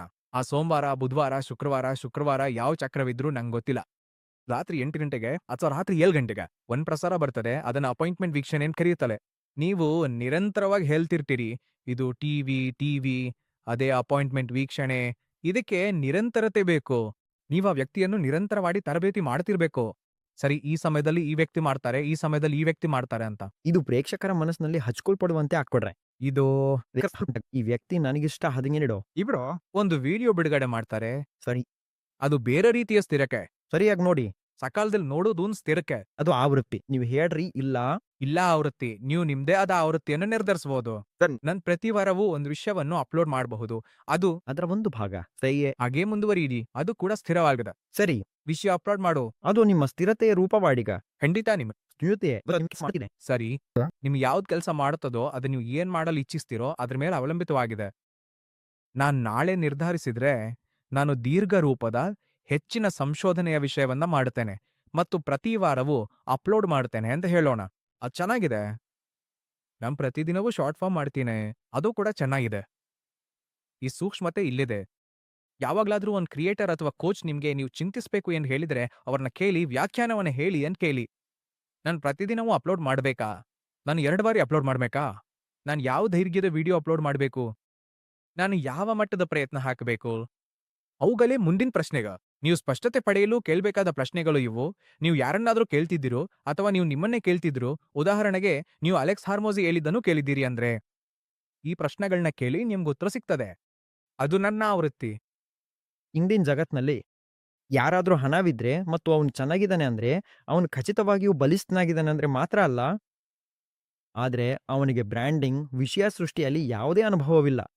ಆದ್ರೆ ಅವನು ತನ್ನದೇ ಒಂದು ಏಜೆನ್ಸಿಯನ್ನು ಆರಂಭಿಸಲು ಇಚ್ಛಿಸ್ತಾನೆ. ಅವನು ಇನ್ನೂ ಜನರನ್ನು ನೇಮಿಸಿ ಹಣ ಸಂಪಾದಿಸಬಹುದೇ? ನಾನ್ ನಿಮಗೆ ಹೇಳ್ತೀನಿ, ಈ ಸಮಯದಲ್ಲಿ ಅದು ತುಂಬಾ ಕಷ್ಟ. ಒಂದು ನಿದ್ರಿಸ್ತಿರುವ ಹೂಡಿಕೆದಾರನಂತೆ ಮಾತ್ರ ಅವನು ಏನಾದ್ರೂ ಆರಂಭಿಸಬೇಕೆಂದು ಬಯಸ್ತಾನೆ. ತುಂಬಾ ಕಷ್ಟ. ಹಿಂದೆ ಇದು ಸುಲಭವಾಗಿತ್ತು. ಇದು ದಿನದಿಂದ ದಿನಕ್ಕೆ ಕಷ್ಟವಾಗುತ್ತಿದೆ ಎಂದು ನಾನು ನೋಡ್ತಿದ್ದೀನಿ. ನೋಡಿ, ಮೊದಲಿಗೆ ನಿದ್ರಿಸುತ್ತಿರುವ ಹೂಡಿಕೆದಾರರು ಯಾರು ಎಂದು ವ್ಯಾಖ್ಯಾನಿಸೋಣ. ನೀವು ಹಣದ ಸಮಸ್ಯೆ ಪರಿಹರಿಸ್ತಿದ್ದೀರಾ ಅಥವಾ ಸಂಪರ್ಕಗಳ ಸಮಸ್ಯೆ ಪರಿಹರಿಸ್ತಿದ್ದೀರಾ? ಈ 2 ಸಂದರ್ಭಗಳು. ಈ ಸಮಯದಲ್ಲಿ ಒಬ್ಬ ಚತುರ ವ್ಯಕ್ತಿ ಇದ್ರೆ, ಹಿಂದೆ ಎಲ್ರೂ ಹೀಗಿದ್ರು, ಸರಿ ನಾನೊಂದು ಏಜೆನ್ಸಿ ಆರಂಭಿಸಬೇಕು ಎಂದು. ಈಗ ಜನರಿಗೆ ಹಲವಾರು ಆಯ್ಕೆಗಳಿವೆ. ಜನರು ಕಲಿಸ್ಬೋದು ಮತ್ತು ಒಪಿಸಿ 1% ಕಂಪನಿ ನಡೆಸಬಹುದು. ಜನರು 2 ಜನರ ಕಂಪನಿಯನ್ನು ನಡೆಸಬಹುದು. ಜನರು ಏಜೆನ್ಸಿಯನ್ನು ಆರಂಭಬಹುದು. ಯಾವುದಕ್ಕೂ ಹೂಡಿಕೆಗೆ ಅವಶ್ಯಕತೆ ಇದೆ ಎಂಬ ನಿರ್ಬಂಧ ಯಾರಿಗೂ ಇಲ್ಲ. ಜನರು ತಮ್ಮ ಸ್ವಂತ ಊರಿನಲ್ಲಿ ಆರಂಭಿಸಬಹುದು. ಬಾಗಲು, ದೂರಸ್ಥ ಇತ್ಯಾದಿ ಬ್ರ್ಯಾಂಡಿಂಗ್ ದೃಷ್ಟಿಯಿಂದ ಯಾವುದೇ ಹಿನ್ನೆಲೆ ಇಲ್ಲ. ಸರಿಯಾಗಿದೆ. ಈಗ ವಿಷಯವೇನೆಂದ್ರೆ, ನೀವು ಇನ್ನೂ ನಿಮ್ಮೊಂದಿಗೆ ಕೆಲಸ ಮಾಡಲು ಅರ್ಥ ಮಾಡಿಕೊಳ್ಳುವ ಒಬ್ಬ ಅತ್ಯುತ್ತಮ ಆಲ್ಫಾ ವ್ಯಕ್ತಿಯನ್ನು ಮನವರಿಕೆ ಮಾಡಿಸ್ಬೇಕಾಗತ್ತೆ. ಅದು ಕಷ್ಟವೇ, ಏಕಂದ್ರೆ ಆ ವ್ಯಕ್ತಿ ಕೇಳ್ತಾರೆ, ನೀನು ನನಗೆ ಹಣದ ಸಮಸ್ಯೆ ಮಾತ್ರವೇ ಪರಿಹರಿಸ್ತಿದೀಯಾ? ಉದಾಹರಣೆಗೆ, ನಾನು ಎಲ್ಲರಲ್ಲಿಂದಲೂ ಹಣವನ್ನು ಪಡೆಯಲು ಜಗತ್ತಿನ ಎಲ್ಲಾ ಅವಕಾಶಗಳನ್ನು ಹೊಂದಿದ್ದೇನೆ ಅಂದ್ಕೊಳ್ಳಿ. ನಾನು ಯಾವ ಪ್ರಶ್ನೆಗಳನ್ನ ಕೇಳ್ತಿರ್ತೀನಂದ್ರೆ, ಈ ವ್ಯಕ್ತಿ ನನಗೆ ಕೇವಲ ಹಣವನ್ನ ಕೊಡುತ್ತಾನೆಯೋ ಅಥವಾ ನನಗೆ ಸಂಪರ್ಕವಿಲ್ಲದ ಮಾರುಕಟ್ಟೆಗೆ ಸಂಪರ್ಕಗಳನ್ನ ಕೊಡುತ್ತಾನೆಯೋ ಎಂಬುದು. ಇದು ವಿಸಿ ವೆಂಚರ್ ಕ್ಯಾಪಿಟಲ್ಗಳಿಗೂ ಹೋಲಿಕೆಯಾಗಿದೆ. ನನ್ನ ಸ್ಥಾಪಕರು, ಉತ್ತಮ ಸ್ಥಾಪಕರು ಎಲ್ಲ ಬಂಡವಾಳಕ್ಕೂ ಪ್ರವೇಶ ಹೊಂದಿದ್ದಾರೆ. ವಿಸಿಗಳು ನಿಮಗೆ ಮಾಧ್ಯಮದಲ್ಲಿ ಹಣ ಹೂಡುತ್ತಿರುವುದು ಏಕೆ? ಯಾಕೆಂದ್ರೆ ಈಗ ಅಡ್ಡಗೋಡೆ ಕೇವಲ ಬಂಡವಾಳವಲ್ಲ, ಮೊಟ್ಟಂದ್ರೆ ಸಂಪರ್ಕ. ಮೊಟ್ಟಂದ್ರೆ ಈ ವಿಸಿಗೆ ಕೈಗಾರಿಕಾ ಜ್ಞಾನವಿದೆಯೇ ಇಲ್ಲವೇ ಎಂಬುದು. ನೀವು ಶಾರ್ಕ್ ಟ್ಯಾಂಕ್ ನೋಡಿದಾಗ ಜನರು ಪರಸ್ಪರ ಸ್ಪರ್ಧಿಸ್ತಿರೋದು ನೋಡ್ತೀರಿ. ಆಗ ಅವರು ಹೇಳ್ತಾರೆ, ನನಗೆ ಡಿ2ಸಿ ನಲ್ಲಿ ಅನುಭವವಿದೆ, ಆದ್ದರಿಂದ ನೀನು ನನ್ನಿಂದ ಹಣ ತೆಗೆದುಕೊಳ್ಳಬೇಕು ಎಂದು. ಹಾಗಾಗಿ ಈಗ ಇದು ಕೇವಲ ಬಂಡವಾಳವಲ್ಲ, ಆದ್ರಿಂದ ನನ್ನ ಸ್ಲೀಪಿಂಗ್ ಇನ್ವೆಸ್ಟರ್ ಎಂಬ ಕಲ್ಪನೆಯೂ ಬದಲಾಗಿದೆ. ಇದು ಸಂಪೂರ್ಣವಾಗಿ ನಿದ್ರಿಸೋದಲ್ಲ. ಹೌದು, ಕೆಲವು ಕ್ಷೇತ್ರಗಳಲ್ಲಿ ಸ್ಲೀಪಿಂಗ್ ಇನ್ವೆಸ್ಟರ್ ಸಹಾಯ ಮಾಡಬಹುದು. ಆದ್ರೆ ಮತ್ತೆ ಪ್ರಶ್ನೆಗೆ ಹಿಂದಿರುಗಿದ್ರೆ, ನೀವು ಸರಾಸರಿ ಏಜೆನ್ಸಿಯನ್ನ ಪ್ರಾರಂಭಿಸಬಹುದು. ಮತ್ತು ಸರಾಸರಿ ಏಜೆನ್ಸಿಗಳಲ್ಲಿ ನೀವು ಸುಲಭವಾಗಿ 5 ಲಕ್ಷ 6 ಲಕ್ಷ ರೂಪಾಯಿ ಸಂಪಾದಿಸಬಹುದು. ಆದ್ರೆ ನೀವು ಅಸಾಧಾರಣವಾದ launch as a service, clipping as a service, data science as a service, ತುಂಬಾ ತಾಂತ್ರಿಕ ಮತ್ತು ಕೋರ್ ಸೇವೆಗಳನ್ನು ಆರಂಭಿಸಲು ಬಯಸಿದ್ರೆ, ನಾನು ಅನಿಸ್ತಿಲ್ಲ ಈ ಆಟವು ಕೇವಲ ಸ್ಲೀಪಿಂಗ್ ಇನ್ವೆಸ್ಟರ್ನಿಂದ ಬಂಡವಾಳ ತೆಗೆದು 20%, 10%, 5% ಇಕ್ವಿಟಿ ಅಥವಾ ಏನೇ ಆಗಿರಲಿ ಕೊಡುವುದರಿಂದ ಸಾಧ್ಯ ಎಂದು. ಯಾಕಂದ್ರೆ ಯಾವುದೇ ಆಲ್ಫಾ ಸೂಪೀರಿಯರ್ ಫೌಂಡರ್ ಕೇವಲ ಹಣಕ್ಕಾಗಿ ಇಷ್ಟು ಇಕ್ವಿಟಿಯನ್ನು ಕೊಡುವುದನ್ನು ನಾನು ಕಲ್ಪಿಸ್ಕೊಳ್ಳಲಾರೆ. ನಾನದನ್ನ ನೋಡ್ತಿಲ್ಲ. ಯಾಕಂದ್ರೆ ಆ ವ್ಯಕ್ತಿ ಆಲ್ಫಾ ಆಗಿದ್ರೆ ಅವನ್ ಎಲ್ಲಿಂದ ಬೇಕಾದ್ರೂ ಹಣವನ್ನ ಪಡಿಬಹುದು. ಅವನು ಎಲ್ಲಿಂದ ಬೇಕಾದ್ರೂ ಕ್ಲೈಂಟ್ಗಳನ್ನ ಪಡಿಬಹುದು. ಲಿಂಕ್ಡ್ಇನ್ ಇದೆ, ಮೀಡಿಯಾ ಡಿಸ್ಟ್ರಿಬ್ಯೂಷನ್ ಇದೆ, ಮಾರಾಟ ಇದೆ. ಪೈಪ್ಲೈನ್ ನಿರ್ಮಾಣವೋ ಈಗ ದೊಡ್ಡ ವಿಷಯವೇನಮ್ಮ. ಇದು ಸುಲಭ. ಮತ್ತೊಮ್ಮೆ ಸ್ಪಷ್ಟಪಡಿಸ್ತಿದ್ದೀನಿ, ಈ ಡಿಸ್ಕ್ಲೇಮರ್ ಕೇವಲ 1% ಟಾಪ್ ಆಲ್ಫಾಗಳಿಗೆ ಮಾತ್ರ. ಮಧ್ಯಮ ಮಟ್ಟದ ಜನರು ತಮ್ಮ ಕೆಲಸವನ್ನ ಮುಂದುವರಿಸಬಹುದು. ಅದು ಹೆಚ್ಚು ಮಹತ್ವರಿಲ್ಲ. ಇಂದು ಯಾರಾದ್ರೂ ಮಾರ್ಕೆಟಿಂಗು, ಬ್ರ್ಯಾಂಡಿಂಗು, ಯೋಜನೆಗಳ ದೃಷ್ಟಿಯಿಂದ ಪ್ರಾರಂಭಿಸಬೇಕಾದ್ರೆ ಏಜೆನ್ಸಿಯಾಗಿ ನೀವು ಅವರಿಗೆ ನೀಡುವ ಒಂದು ಸಲಹೆ ಯಾವುದು? ಹಾಗಾದ್ರೆ ಅವ್ರು ನಿಮ್ಮಿಂದ ಏನ್ ತಗೊಂಡ್ಬಲ್ರು? ಹಾಗಾದ್ರೆ ನಿಮ್ಮದೇನಾದ್ರೂ ನಿರ್ಮಿಸೋಗ. ನಿಮ್ ಬಳಿ ಶಕ್ತಿಶಾಲಿ ನಾಯಕತ್ವ ತಂಡ ಇರಬೇಕು. ಒಂದದು ಶಕ್ತಿಶಾಲಿ ನಾಯಕತ್ವ, ಅದರಲ್ಲಿ ಇಲ್ಲ, ಹೌದು, ಅದ್ರ ಬಗ್ಗೆ ಎರಡನೇ ಆಲೋಚನೆ ಇಲ್ಲ. ಸರಿ. ನಿಮ್ಮ ಪೂರ್ಣಕಾಲಿಕ ತಂಡದಲ್ಲಿ ಶಕ್ತಿಶಾಲಿ ನಾಯಕತ್ವವಿಲ್ಲದಿದ್ರೆ ಜನರನ್ನು ಸೇರಿಸ್ಕೊಳ್ಳಿ, ಅವರಿಗೆ ಇಕ್ವಿಟಿ, ಆದಾಯದ ಹಂಚಿಕೆ ನೀಡಿ, ನಿಮ್ ಬೋರ್ಡ್ ಅಲ್ಲಿ ಹಂಚಿಕೆ ನೀಡಿ. ನನ್ನನ್ನು ಸಂಪರ್ಕಿಸಿದ ಏಜೆನ್ಸಿ ಮಾಲೀಕರಿದ್ದಾನೆ. ಅವರು ಹೀಗೆ ಹೇಳ್ತಾರೆ, ನನಗೆ ಗ್ರೋತ್ ಟ್ಯಾಲೆಂಟ್ ಇಲ್ಲ, ಏಕೆಂದ್ರೆ ನಾನು ತಿಂಗಳಿಗೆ 4 ಲಕ್ಷ ರೂಪಾಯಿ ಕೊಡಲು ಸಾಧ್ಯವಿಲ್ಲ ಮತ್ತು ಅವರು ಕೂಡ ನನ್ನ ಜೊತೆ ಸೇರಲು ಇಚ್ಛಿಸೋದಿಲ್ಲ. ಸಿಂಧು, ನಾನು ನಿನಗೆ ಇಕ್ವಿಟಿ ಮತ್ತು ಆದಾಯ ಹಂಚಿಕೆ ನೀಡಲು ಇಚ್ಛಿಸ್ತೇನೆ. ದಯವಿಟ್ಟು ನನ್ನ ಸೌಂಡಿಂಗ್ ಬೋರ್ಡ್ನಲ್ಲಿ ಇರ್ಬೋದಾ? ಸರಿ. ಅದು ಒಳ್ಳೆ ಮಾತ್ರಿ. ಮೊದಲ್ದು ನಾಯಕತ್ವ. ಅದು ನಾಯಕತ್ವ. ಎರಡನೇದಾಗಿ, ನೀವು ಪೂರ್ಣಕಾಲಿಕ ನಾಯಕತ್ವವನ್ನು ಹೊಂದಲು ಸಾಧ್ಯವಿಲ್ಲದಿದ್ದರೆ ಸಲಹೆಗಾರರ ಇಕ್ವಿಟಿ ನೀಡಿ ಸೌಂಡಿಂಗ್ ಬೋರ್ಡ್ ನಿರ್ಮಾಣ ಮಾಡಿ. ಅದು ಎರಡನೇದು. ಮೂರನೇದಾಗಿ, ನೀವು ನಿಮ್ಮ ಸ್ವಂತ ಅರಿವನ್ನ ನಿರ್ಮಿಸ್ಕೋಬೇಕು. ನೀವು ಹೈ ಟಿಕೆಟ್‌ಗಳ ಕಡೆಗೆ ಹೋಗ್ತಿದ್ದೀರಾ? ಅಥವಾ ನೀವು ಮಿಡ್ ಟಿಕೆಟ್‌ಗಳ ಕಡೆಗೆ ಹೋಗ್ತಿದ್ದೀರಾ? ಮಿಡ್ ಟಿಕೆಟ್ ನಿರ್ಮಾಣವು ಹೈ ಟಿಕೆಟ್‌ಗಿಂತ ಭಿನ್ನವಾಗಿದೆ. ಹೈ ಟಿಕೆಟ್‌ಗಳನ್ನು ನೀವು ಎಂದಿಗೂ ಕೋಲ್ಡ್ ಮೂಲಕ ಕ್ಲೋಸ್ ಮಾಡಲಾಗದು. ಹೈ ಟಿಕೆಟ್‌ಗಳು ರೆಫರಲ್ ಮೂಲಕವೇ ಅನ್ಬೇಕು. ನೀವು ಈವೆಂಟಿಗೆ ಹೋಗಿ ಕೂಡ ಹೈ ಟಿಕೆಟ್ ಕ್ಲೋಸ್ ಮಾಡಲಾಗದು. ನಾನು ಹೈ ಟಿಕೆಟ್ ಅನ್ನು ವಿಸಿ ಮೂಲಕ ಕ್ಲೋಸ್ ಮಾಡ್ತೇನೆ, ಯಾಕಂದ್ರೆ ನಾನು ವಿಸಿಗೆ ಕೆಲವು ಮೌಲ್ಯವನ್ನ ನೀಡಿದ್ದೀನಿ. ನಾನು ಒಂದು ಸೆಷನ್ನಲ್ಲಿ ಬೋಧನೆ ಮಾಡಿರ್ಬೋದು, ಆದ್ರೆ ನಂತರ ನಾನು ಲೀಡರ್‌ಶಿಪ್ ಕೋಚಿಂಗ್ ಸೆಷನ್‌ಗಳ ಮೇಲೆ ಹೆಚ್ಚು ಗಮನ ಕೊಡ್ತೀನಿ. ನಂತರ ನಾನು ಒಂದು ಪ್ರೋಗ್ರಾಮ್ ರೂಪಿಸ್ತಾರೆ. ನಾನು ಕೇವಲ ಲೀಡರ್‌ಶಿಪ್ ಕೋಚಿಂಗ್ ಸೆಷನ್ ಮಾಡ್ತೇನೆ, ನಂತರ ಏನ್ ಕನ್ವರ್ಟ್ ಆಗತ್ತದೋ ಅದು ಆಗ್ತದೆ. ಇದು ನಿರ್ಮಿಸುವ ವಿಭಿನ್ನ ವಿಧಾನ. ಆ ಅರಿವು ನಿಮ್ಮಲ್ಲಿಲ್ಲೇ. ನೀವು ಯಾವುದನ್ನು ಹಿಂಬಾಲಿಸ್ತಿದ್ದೀರಿ? ಸಣ್ಣ ಟಿಕೆಟ್, ಮಧ್ಯಮ ಟಿಕೆಟ್, ಐ ಟಿಕೆಟ್. ಗ್ರಾಹತು. ನಂತರ ಅದಕ್ಕೆ ಅನುಗುಣವಾಗಿ ಯೋಜನೆ ರೂಪಿಸಿ. ಅದು 3ನೇ ಪಾಯಿಂಟ್. 4ನೇ ಪಾಯಿಂಟ್, ನಿಮ್ ಸ್ವಂತ ಬ್ರ್ಯಾಂಡಿಂಗ್ ತುಂಬಾ ಮುಖ್ಯ. ಆದ್ದರಿಂದ ನೀವು ನಿಮ್ ಸಂಸ್ಥಾಪಕನ ಬ್ರ್ಯಾಂಡಿಂಗ್ ಮಾಡ್ತಿದ್ದೀರಾ ಅಥವಾ ನಿಮ್ ಬ್ರ್ಯಾಂಡ್ ಅಥವಾ ಏಜೆನ್ಸಿಯ ಬ್ರ್ಯಾಂಡಿಂಗ್ ಮಾಡ್ತಿದ್ದೀರಾ ಎಂಬ ಅರಿವು ಇರಲಿ. ಅವು ಎರಡು ವಿಭಿನ್ನ ವಿಷಯಗಳು. ನಾನಿದನ್ನು ಕಠಿಣ ರೀತಿಯಲ್ಲಿ ಕಲ್ತಿದ್ದೇನೆ. ದುರದೃಷ್ಟವಶಾತ್ ಏಜೆನ್ಸಿಗಳು ಸಂಸ್ಥಾಪಕರಷ್ಟು ಉತ್ತಮವಾಗಿರ್ತವೆ. ನಿಮ್ ಏಜೆನ್ಸಿ ನಿಮಿಗಿಂತ ದೊಡ್ಡದಾಗಲು 1 ವರ್ಷ, 2 ವರ್ಷ ಬೇಕಾಗ್ಬೋದು. ಅದಕ್ಕೆ ಸಮಯ ಬೇಕಾಗ್ತದೆ. ಹಾಗೆಂದ್ರೆ ಮತ್ತೆ ಡೇವಿಡ್ ಉದಾಹರಣೆಗೆ ಸರಿಯಾಗಿಲ್ಲ, ಆದ್ರೆ ಶೆಬಾಂಗ್ ಅನ್ನು ತೆಗೆದುಕೊಳ್ಳಿ. ನೀವು ಹರ್ಷಲ್ ಅನ್ನು ನಂತರದಲ್ಲಿ ತಿಳಿದಿರಿ. ಶೆಬಾಂಗ್ ಅನ್ನು ನೀವು ಮೊದಲು ತಿಳಿ. ಅದು ಹರ್ಷಲ್ ಅನ್ನು ಮೀರಿದೆ. ನನಗೆ ನನ್ನ ಗ್ರಾಹಕರಲ್ಲಿ 90% ಜನರು ಬಜ್ಲಾಬ್ ಅನ್ನು ಸಿಂಧು ಎಂದು ತಿಳಿದಿದ್ದಾರೆ. ಸೈ.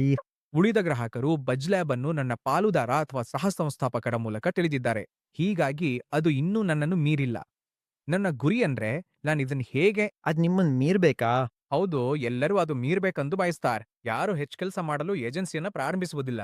ಆಂತರಿಕವಾಗಿ ನೀವು ಏಜೆನ್ಸಿಯನ್ನ ಪ್ರಾರಂಭಿಸುವುದು ಜನರು ಕೆಲಸ ಮಾಡಬೇಕೆಂದು ಅದನ್ನ ನೋಡಿಕೊಳ್ಳಲು. ಇದು ಬೇರೆ ರೀತಿಯ ಆಟ. ಇದು ಬೇರೆ ರೀತಿಯ ಆಟ.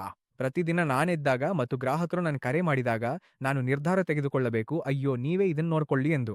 ಇದು ಸಣ್ಣ ಸಣ್ಣ ಅಭ್ಯಾಸಗಳು ನೀವು ರಕ್ಷಿಸಬೇಕಾದವು. ಎಲ್ಲ ಸ್ಥಾಪಕರಿಗೂ ಈ ತೊಂದರೆ ಇರುತ್ತದೆ. ಅಂದ್ರೆ ನಾನ್ ಮಾಡಿದ ಎಲ್ಲಾ ಗೊಂದಲಗಳಿಗೆ ನಾನು ರಕ್ಷಕನಾಗಿರಬೇಕು ಎಂದು. ನಾನ್ ಹಿಂದೆ ಉತ್ತಮ ಉದ್ಯಮಿಯಾಗಿದ್ದೆ. ಆ ಕೌಶಲ ಈಗ್ಲೂ ಇದೆ. ಇದನ್ನ ನಾನ್ ಸುಲಭವಾಗಿ ಬಗೆಹರಿಸಬಲ್ಲೆ. ನೀವು ಆ ಸಮಸ್ಯೆಯನ್ನ ನಿಯಂತ್ರಿಸು. ನೀವು ಜನರನ್ನ ತರಬೇತಿ ನೀಡಿ ಅವರನ್ನ ಮುಂದಕ್ಕೆ ಬಿಡಬೇಕು. ಹೀಗ್ ಮಾಡಿದ್ರೆ ಅದು ಪರಂಪರೆ ಆಗ್ತದೆ. ಇಲ್ದಿದ್ರೆ ಆಗೋದಿಲ್ಲ. ಅರ್ಥವಾಯ್ತು. ಇದು 4ನೇ ಹಗು ಕಡಿದು. ಇಂದಿನ ಭಾರತೀಯ ಮನೋಭಾವನೆ ಮತ್ತು ಹಿಂದಿನ ವರ್ಷಗಳಲ್ಲಿ ಭಾರತ ನಿರ್ಮಾಣವಾದ ರೀತಿಯಲ್ಲಿ ಇಂದಿನ ತಲೆಮಾರಿನ ಬಹುತೇಕ ಕ್ರಿಯೇಟರ್ಗಳು 18, 17ರಿಂದ 23 ವಯಸ್ಸಿನ ನಡುವೆ ಇದ್ದಾರೆ. 18ರಿಂದ 23, 17ರಿಂದ 23, 17. 23 ವಯಸ್ಸು. ಇದು ಅವರಿಗಾಗಿ ಬ್ಯಾಚುಲರ್ ಪ್ರೋಗ್ರಾಂಗೆ ಸೇರುವ ಅತ್ಯುತ್ತಮ ಸಮಯ. ಆದ್ರೆ ಕ್ರಿಯೇಟರ್ಗಳಿಗೆ ಬ್ರ್ಯಾಂಡ್ ಡೀಲ್ಗಳು ಸಿಗ್ತಿವೆ ಮತ್ತು ಅವರು ಸೋಷಿಯಲ್ ಮೀಡಿಯಾದಲ್ಲಿ ಬೆಳೀತಿದ್ದಾರೆ. ಅವ್ರು ಕಾಲೇಜ್ ಬಿಡ್ತಿಲ್ಲ. ಹೌದು, ನೀವು ಪ್ರಶ್ನೆಯನ್ನು ಅರ್ಥ ಮಾಡಿಕೊಂಡಿದ್ದೀರಿ ಎಂದು ನನಗೆ ಖಚಿತವಾಗಿದೆ. ನಾನ್ ಪ್ರಶ್ನೆನ ಅರ್ಥ ಮಾಡಿಕೊಂಡೆ. ಬಹಳಷ್ಟು ವಿದ್ಯಾರ್ಥಿಗಳು ಪದವಿ ಪಡೆಯಲು ಇಚ್ಛಿಸೋದಿಲ್ಲ ಅಲ್ವೇ? ಆದರೆ ಪೋಷಕರು ಎಂದರೆ ಪೋಷಕ. ಭಾರತವನ್ನು ಹೀಗೆ ನಿರ್ಮಿಸಲಾಗಿದೆ. ಅವರು ತಮ್ಮ ಮಕ್ಕಳಿಗೆ ಪದವಿ ಪೂರ್ಣಗೊಳಿಸಬೇಕೆಂದು ಬಯಸ್ತಾರೆ ಅಲ್ವೇ? ಯಾಕೆಂದ್ರೆ ಅವರು ಇದು ಸ್ಥಿರವಾದದ್ದಲ್ಲ ಎಂದು ಭಾವಿಸ್ತಾರೆ. ಇದು ಶಾಶ್ವತವಾಗಿರುವಂತಹದ್ದಲ್ಲ. ನೀವು ಅವ್ರಿಗೆ ಏನು ಹೇಳಲು ಇಚ್ಛಿಸುತ್ತೀರಿ? ಮತ್ತು ನೀವು ಅವರಿಗೆ ಏನಾದರೂ ಹೇಳಬೇಕಾದ್ರೆ ಅವರು ಮಾಡ್ತಿರೋದನ್ನು ಈ ವಯಸ್ಸಿನಲ್ಲಿ ಮಾಡೋದು ಸರಿಯೇ ಎಂದು ನೀವು ಭಾವಿಸ್ತೀರಾ? ಮತ್ತು ಇದು ಸರಿಯಾದ ವಯಸ್ಸಾಗಿದ್ರೂ ಸಹ ವಿದ್ಯಾರ್ಥಿಗಳು ಪದವಿ ಪಡೆಯೋದನ್ನು ಬಿಟ್ಟು ಸಂಪೂರ್ಣವಾಗಿ ವಿಷಯ ಸೃಷ್ಟಿಗೆ ಮಾತ್ರ ಗಮನ ಹರಿಸುವ ಈ ಬದಲಾವಣೆಯನ್ನು ನೀವು ಹೇಗೆ ನೋಡ್ತೀರಿ? ಅಥವಾ ವಾಸ್ತವವಾಗಿ ಅನೇಕ ಜನರು ತಮ್ಮ ಉದ್ಯೋಗವನ್ನು ತೊರೆದು ಬ್ರ್ಯಾಂಡಿಂಗ್ ಮೇಲೆ ಗಮನ ಹರಿಸಿ ಸಂಪೂರ್ಣವಾಗಿ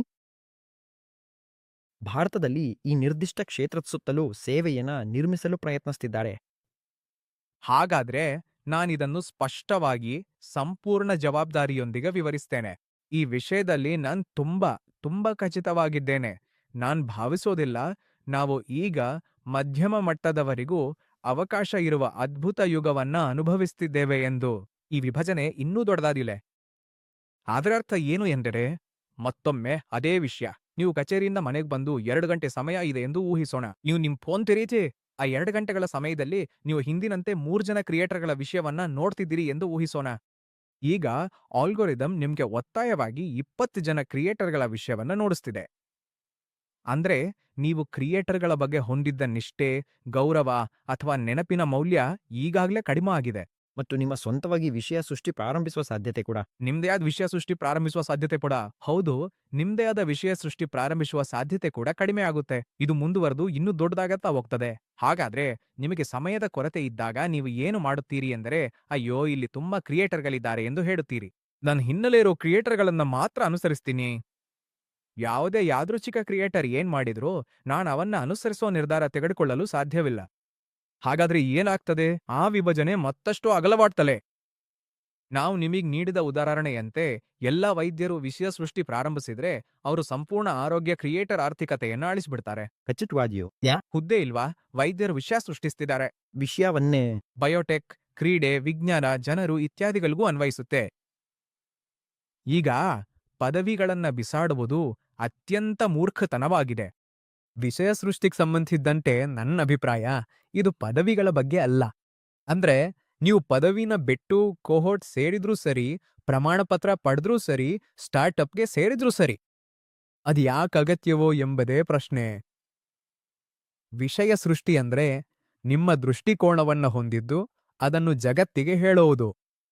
ನಿಮ್ ದೃಷ್ಟಿಕೋನ ಎಲ್ಲಿಂದ ಬರ್ತದೆ? ಅದ್ಯಾವುದೋ ಮಾಹಿತಿ ಮೂಲದಿಂದ ಬರ್ತದೆ. ಮಾಹಿತಿ, ಜ್ಞಾನ. ನೀವು ನಿದ್ರೆಯಲ್ಲಿ ಏನ್ ಕಂಡ್ರೋ ನಾಳೆ ನಾನಿದನ್ನ ಪ್ರಕಟಿಸ್ತೇನೆ ಎಂದು ಹೇಳಲು ಸಾಧ್ಯವಿಲ್ಲ. ಎಲ್ಲರೂ ನಾನು ತುಂಬಾ ಜ್ಞಾನವಂತನು ಎಂದು ಯೋಚಿಸ್ತಾರೆ. ಹತ್ರದಲ್ಲಿದೆ. ಜ್ಞಾನವು ಬುದ್ಧಿಯಿಂದ ಭಿನ್ನ, ಮಾಹಿತಿಯಿಂದ ಭಿನ್ನ, ವಾಸ್ತವದಿಂದ ಭಿನ್ನ. ಇವು 4 ವಿಭಿನ್ನ ಪದಗಳು ಮತ್ತು 4 ವಿಭಿನ್ನ ಅರ್ಥಭೇದಗಳು. ಇಂದು ಬೆಳಿಗ್ಗೆ ನಾನು ಇರಾನ್ ವಿವಾದದ ಬಗ್ಗೆ ಓದಿದೆನು ಎಂದು ಹೇಳೋಣ. ಅದು ಒಂದು ಮಾಹಿತಿ. ಅದು ಜ್ಞಾನವಲ್ಲ. ಸರಿ, ನಾನು ಭೂರಾಜಕೀಯದ ಬಗ್ಗೆ ಸಂಶೋಧನೆ ಆರಂಭಿಸಿದೆ. ನನಗೆ ಜ್ಞಾನ ಸಿಕ್ಕಿತು. ನಾನು ಇತರ ಅಂಶಗಳ ಬಗ್ಗೆ ಸಂಶೋಧನೆ ಆರಂಭಿಸಿದೆ. ನನಗೆ ಬುದ್ಧಿ ಸಿಕ್ಕಿತೋ. ಈ 3 ವಿಭಿನ್ನ ಲೋಕಗಳು. ನಾನು ಇದ್ರಲ್ಲಿ ತಪ್ಪಾಗಿ ಅರ್ಥ ಮಾಡ್ಕೊಳ್ಬಾರ್ಗುದ. ಒಬ್ಬ ರಾಜಕೀಯ ರಕ್ಷಣಾ ತಂತ್ರಜ್ಞನಿಗೆ ಬುದ್ಧಿ ಇದೆ. ಅವನ ನಿರ್ಧಾರವನ್ನ ನಾನು ನಂಬುತ್ತೇನೆ. ಜ್ಞಾನಕ್ಕಾಗಿ ನಾನು ಹಣ ಕೊಡ್ತೇನೆ. ಹೌದು, ಸರಿ. ಉದ್ಯಮ ಎಂದಿಗೂ ಅಥವಾ ಮಾಹಿತಿಗೆ ಎಂದಿಗೂ ಹಣ ನೀಡಿಲ್ಲ. ವಿಶೇಷವಾಗಿ ಎಐ ಯುಗದಲ್ಲಿ ಮಾಹಿತಿಗೆ ಹಣ ಕೊಡಲ್ಲ. ಅದು ಜ್ಞಾನ ಮತ್ತು ಬುದ್ಧಿವಂತಿಕೆಗೆ ಹಣ ನೀಡ್ತದೆ. ಯಾಕಂದ್ರೆ ಎಐ ತಾನೇ ಮಾಹಿತಿಯನ್ನು ಒದಗಿಸ್ತೀನಿ. ಯಾಕಂದ್ರೆ ಎಐ ತಾನೇ ಮಾಹಿತಿಯನ್ನ ಒದಗಿಸ್ತಿದೆ. ನೀವು ಹೋಗಿ ಕೇಳ್ತಿಲ್ಲ, ಸರಿ ಸಿಂಧು ನನ್ನ ಪುಷ್ಪುಲ್ ಲೆಕ್ಸ್ ಮಾಡ್ಬೇಕಾ ಅಥವಾ ನಾನ್ ನಿಂದು ಅದೇನ್ ಬ್ರೋ ಮಾಡ್ಬೇಕಾ? ಸ್ಪ್ಲಿಟ್ ಅನ್ಕೊರ. ಆ ಮಾಹಿತಿಯನ್ನ ನಿಮಗೆ ಸಿಗುತ್ತೆ. ನಾನ್ ನಿನಗೆ ಸೂಕ್ಷ್ಮವಾದ ಜ್ಞಾನ ಅಥವಾ ಬುದ್ಧಿಯನ್ನ ಕೊಡ್ತೇನೆ, ಅಥವಾ ನೀನ್ ಕೊಡಬಹುದು. ಮೊದಲನೇದಾಗಿ ಕಾಲೇಜ್ ಬಿಟ್ಟು ಹೋಗೋದು ಸರಿ. ಆದ್ರೆ ನಿನ್ ಮಾಹಿತಿ ಅಥವಾ ಅಭ್ಯಾಸ ಎಲ್ಲಿಂದೋ ಬರ್ಬೇಕು. ಒಂದ್ ಸ್ಟಾರ್ಟ್ಅಪ್ಗೆ ಸಿಯುವ. ಹಾಗಾಗಿ ಇಲ್ಲಿ ಕಾಲೇಜು ದುಷ್ಟವಿಲ್ಲ. ದುಸ್ತನು ಅಂದ್ರೆ ನೀನು ಎಲ್ಲವನ್ನೂ ಬಿಟ್ಟುಬಿಡೋದು. ಮಾಹಿತಿಯ ಮೂಲ ಎಲ್ಲಿಂದ ಬರಜುವೆ? ನಾನು 5 ಪಾಡ್ಕಾಸ್ಟ್ಗಳನ್ನ ಕೇಳ್ತೀನಿ, ಅದಕ್ ಮೇಲ್ ನಾನ್ ನನ್ ಕಂಟೆಂಟ್ ನಿರ್ಮಿಸ್ತೀನಿ ಅಂತ ನನಗೆ ಹೇಳ್ಬಾರ್ದು. ನಾನು ನಿನ್ಮೇಲೆ ಒಪ್ಪಿಗೆ ಇಡೋದಿಲ್ಲ. ಅದು ಮೊದಲನೇ ಪಾಯಿಂಟ್. ಎರಡನೇದು ವೃತ್ತಿ ನಿರ್ಮಾಣದ ಸುರಕ್ಷತಾ ಜಾಲ. ಕಂಟೆಂಟ್ ವೃತ್ತಿಯನ್ನ ಖಂಡಿತವಾಗಿಯೂ ಹೋಲು. ಆದರೆ ದೊಡ್ಡ ದೃಶ್ಯವನ್ನ ನೋಡುವ. ನೀನ್ ಎಷ್ಟು 20 ವರ್ಷ ಬದುಕ್ತೀಯಾ? ನೀನ್ ಎಷ್ಟು 80-90 ವರ್ಷ ಬದುಕ್ತೀಯಾ? ನೀನ್ ನಿಜವಾಗಿಯೂ ಅದನ್ನ ಎಕ್ಸೆಲ್ ಶೀಟಲ್ಲಿ ಹಾಕಬಹುದು ಎಂದು ಹೇಳಬಹುದಾ? ಮತ್ತೆ ಭವಿಷ್ಯ ಪ್ರಕಾಶಮಾನವಾಗಿರುತ್ತದೆಯಾ? ನನ್ಗೆ ಭಯವಾಗ್ದಿದೆ. ನೀನ್ ಎಂದಿಗೂ ಗೊತ್ತಾಗೋದಿಲ್ಲ. ನೀನ್ ಎಂದಿಗೂ ಗೊತ್ತಾಗೋರಿಯಾ? ಆದ್ರೆ ನಂಗ್ ಭಯ. ಹಾಗಾಗಿ ನಾನು ನನ್ನ ಎಲ್ಲವನ್ನೂ ಬಿಟ್ಟು ಕೇವಲ ಕಂಟೆಂಟ್ ನಿರ್ಮಾಣ ಮಾಡೋದಿಲ್ಲ. ಇದು 2ನೇ ಪಾಯಿಂಟು. 3ನೇ ಪಾಯಿಂಟು ನೋಡು, ಕಂಟೆಂಟ್ಗೆ ಅನೇಕ ರೂಪಗಳಿವೆ ಎಂಬುದನ್ನ ಖಚಿತಪಡಿಸೋಣ. ನಾನು ನನ್ನ ಫಾರ್ಮ್ಯಾಟ್ ಹೇಳ್ತೀನಿ. ಹಾಗೆ ಮಾಡಿದ್ರೆ ಎಲ್ಲವೂ ಅರ್ಥ ಆಗತ್ತೆ. ನನಗೆ ಪೆಡಿಗ್ರಿ ಇದ್ರೂ, ನಾನು ಎಕ್ಸ್ ಜುಪಿಟರ್, ಬೆಟರ್ ಆಫ್, ಇದು ಅದು ಅಂತ ಇದ್ರೂ ಕೂಡ ಅದು ಒಟ್ಟಿ ಹೀಗೆ ಮುಂದುವರಿತದೆ. ಮೂರನೋರು ಸಂಸ್ಥಾಪಕರು. ನನಗಿನ್ನೂ ಈ ಅನುಮಾನ ಇದೆ. ಸರಿ, ಫಿಲ್ಟರ್ ಕಾಪಿ ಹೊಸ ಪೀಳಿಗೆಗೆ ಅರ್ಥ ಆಗೋತಿಲ್ಲ ಅಂದ್ರೆ ಏನಾಗತ್ತೆ? ಹಾಗಾಗಿ ನಾನು ಎಕ್ಸ್ ಫಿಲ್ಟರ್ ಕಾಪಿ ಎಂದು ಹಾಕಲು ಸಾಧ್ಯವಿಲ್ಲ. ಹಾಗಾಗಿ ಅದು ಹೋಗ್ಬಿಟ್ಟದೆ. ಹಾಗಾಗಿ ನಾನು ಹೊಸ ಪೆಡಿಗ್ರಿ ಹುಡುಕ್ಬೇಕಾಗಿದೆ. ಅದು ಖಂಡಿತವಾಗಿಯೂ ಆಗತ್ತೆ. ಹಾಗಾದ್ರೆ ಮುಂದೇನ್ ಮಾಡಬೇಕು? ಹಾಗಾಗಿ ನಾನು ಪಾಡ್ಕಾಸ್ಟ್ನಲ್ಲಿ ಒಳ್ಳೆಯ ಅತಿಥಿಯಾಗಿ ಇರಲು ಮಾಸ್ಟರ್ಸ್ ಯೂನಿಯನ್, XLRI ಇವುಗಳಲ್ಲಿ ಬೋಧನೆ ಅಭ್ಯಾಸ ಮಾಡ್ತೇನೆ. ಏಕೆಂದರೆ ಇದೊಂದು ಕೌಶಲ್ಯ. ಬೋಧನೆ ಮಾಡ್ತೀರಾ? ನಾನು ಬೋಧಿಸ್ತೀವೆ. ಸರಿ, ಆಯ್ತು. ನನ್ನ ಬೋಧನೆಯ ಅವತಾರ ನನ್ನ ಕ್ರಿಯೇಟರ್ ಅವತಾರಕ್ಕಿಂತ ದೊಡ್ಡದು. ಓ ವಾಹ್, ಸರಿ. ನಾವು ಅದಕ್ಕೆ ದೊಡ್ಡದು. ನಾನ್ ಬೋಧನೆ ಮಾಡೋದ್ರಿಂದ ನನ್ನ ಮೆದುಳು ಯಾವಾಗ್ಲೂ ಆ ಮಾಂಸಪೇಶಿಯನ್ನು ವ್ಯಾಯಾಮ ಮಾಡ್ತಿರ್ತದೆ. ಹಾಗಾಗಿ ನಾನು 2 ಗಂಟೆಗಳ ಪಾಡ್‌ಕಾಸ್ಟ್ ಮಾಡ್ಬೋದು. ನೀವು 4 ಗಂಟೆಗಳ ಪಾಡ್‌ಕಾಸ್ಟ್ ಮಾಡಬಹುದು. ನಾನ್ ದಣಿಯೋದಿಲ್ಲ. ನನ್ ಮೆದುಳಿಗೆ ಆ ಸಾಮರ್ಥ್ಯ ಇದೆ. ಹಾಗಾಗಿ ಇದನ್ನೆಲ್ಲ ಸಾಧ್ಯವಾಗ್ತದೆ. ಹಾಗಾಗಿ ಈ ಬೋಧನೆಯೂ ನಡೀತಿಲ್ಲ. ಹಾಗಾಗಿ ಪ್ರತಿಯೊಂದು ಒಂದನ್ನು ಮತ್ತೊಂದು ಉತ್ತೇಜಿಸ್ತಿಲ್ಲ. ಹಾಗಾಗಿ 2 ನಡೀತಿವೆ. ಯಾರಾದ್ರೂ ನನ್ನನ್ನ ಮಾರ್ಕೆಟಿಂಗ್ ತಂಡಕ್ಕೆ ಪ್ರೇರಣಾದಾಯಕ ಭಾಷಣಕ್ಕೆ ಕರೆಯಿದ್ರು ನಾನು ಅದನ್ನೂ ಮಾಡಬಹುದು. ಇವೆಲ್ಲವೂ ವಿಷಯವೇ ಆಗಿವೆ. ಇದು ADHD ತರಹ ಇದೆ. ಇದು ಒಂದು ವರವಾಗಿದೆ. ಇದೊಂದು ವರ. ಒಂದು ವರವಾಗಿದೆ. ಆದ್ರೆ ನಾನಿದನ್ ಯಾಕ್ ಮಾಡ್ತಿದ್ದೇನೆ? ನಾನ್ ಬಂದ್ ವಿತರಿಸ್ಬೇಕಿಲ್ಲ. ನಾನ್ ಮಾಡ್ತಿದ್ದೀನಿ. ನಾನ್ ಕಲಾವಿದ. ಯಾಕಂದ್ರೆ ನಿಮ್ ಕೆಲ್ಸ ನಿಂಗೆ ಇಷ್ಟವಾಗ್ತದೆ. ನನ್ಗೂ ಇಷ್ಟ. ಹಾಗೂ ನಾನು ನಟರ ಉಪಮೆಯನ್ನ ಬಳಸ್ತೇನೆ. ಒಬ್ಬ ನಟನು ಉದಾಹರಣೆಗೆ ಆತನಿಗೆ 6 ಪ್ಯಾಕ್ ಆಬ್ಸ್ ಹಾಕೊಂಡು ಸ್ಟಂಟ್ ಮಾಡಬೇಕಾದ ಸಿನಿಮಾಗೆ ಶೂಟ್ ಮಾಡಬೇಕಾದ್ರೆ ಅವರು ಸ್ಟಂಟ್ ಅಭ್ಯಾಸ ಮಾಡ್ತಾರೆ. ಅವರು ನೇರವಾಗಿ ಹೋಗಿ ನಾನು ಈಗ್ಲೇ ಪ್ರಾರಂಭಿಸ್ತೇನೆ ಅಂತ ಹೇಳೋದಿಲ್ಲ. ನಾನು ಹೇಳಲು ಬಯಸುವುದು ಇದೆ. ನಾನು ಒಳ್ಳೇದ್ ನೀಡ್ಬೇಕಾದ್ರೆ ಗುಣಮಟ್ಟ. ಯಾರಾದ್ರೂ ನನಗೆ ಹಣ ಕೊಡ್ತಿದ್ರೆ ಸರಿ, ಹಣವಲ್ಲದಿದ್ರು ಅವರು ನನ್ನ ಪ್ರಯಾಣದ ಬಿಲ್ಲಿಗೆ ಪಾವತಿ ಮಾಡ್ತಿದ್ರು ಸಾಕು. ನಾನ್ ನಾಳೆ ನೇರವಾಗಿ ಎದ್ದು ಕಾಲೇಜಿಗೋಗಿ ಅಲ್ಲೇನೂ ನೀಡಲು ಸಾಧ್ಯವಿಲ್ಲ. ಇದು ದೊಡ್ಡ ಹೊಣೆಗಾರಿಕೆ. ನಾನು ಅಭ್ಯಾಸ ಮಾಡ್ಬೇಕಾಗ್ತದೆ. ನಾನು ಹೇಳ್ತಿರೋದು ಇದೆ. ನೀವು ನಿಜವಾಗಿಯೂ ನಿಮ್ಮನ್ನು ಒಂದು ವಿಷಯ ಸೃಷ್ಟಿಕರ್ತ ಎಂದು ಭಾವಿಸ್ತಿದ್ದೀರೆ. ನಾವು ನೀಡಬೇಕಾದ ಗುಣಮಟ್ಟದ ಬಗ್ಗೆ ಪ್ರಾಮಾಣಿಕವಾಗಿರೋಣ. ನನ್ನ ಗುಣಮಟ್ಟವನ್ನು ಹೇಗೆ ಹೆಚ್ಚಿಸಬಹುದು? ನಾನಿಲ್ಲಿ ಕುಳಿತು ಏನಾದ್ರೂ ನೀಡಲು ಧೈರ್ಯ ಬೇಕಾದ್ರೆ 200 ಜನರು ನೋಡಿದ್ರು ಅದು ಮುಖ್ಯವಲ್ಲ.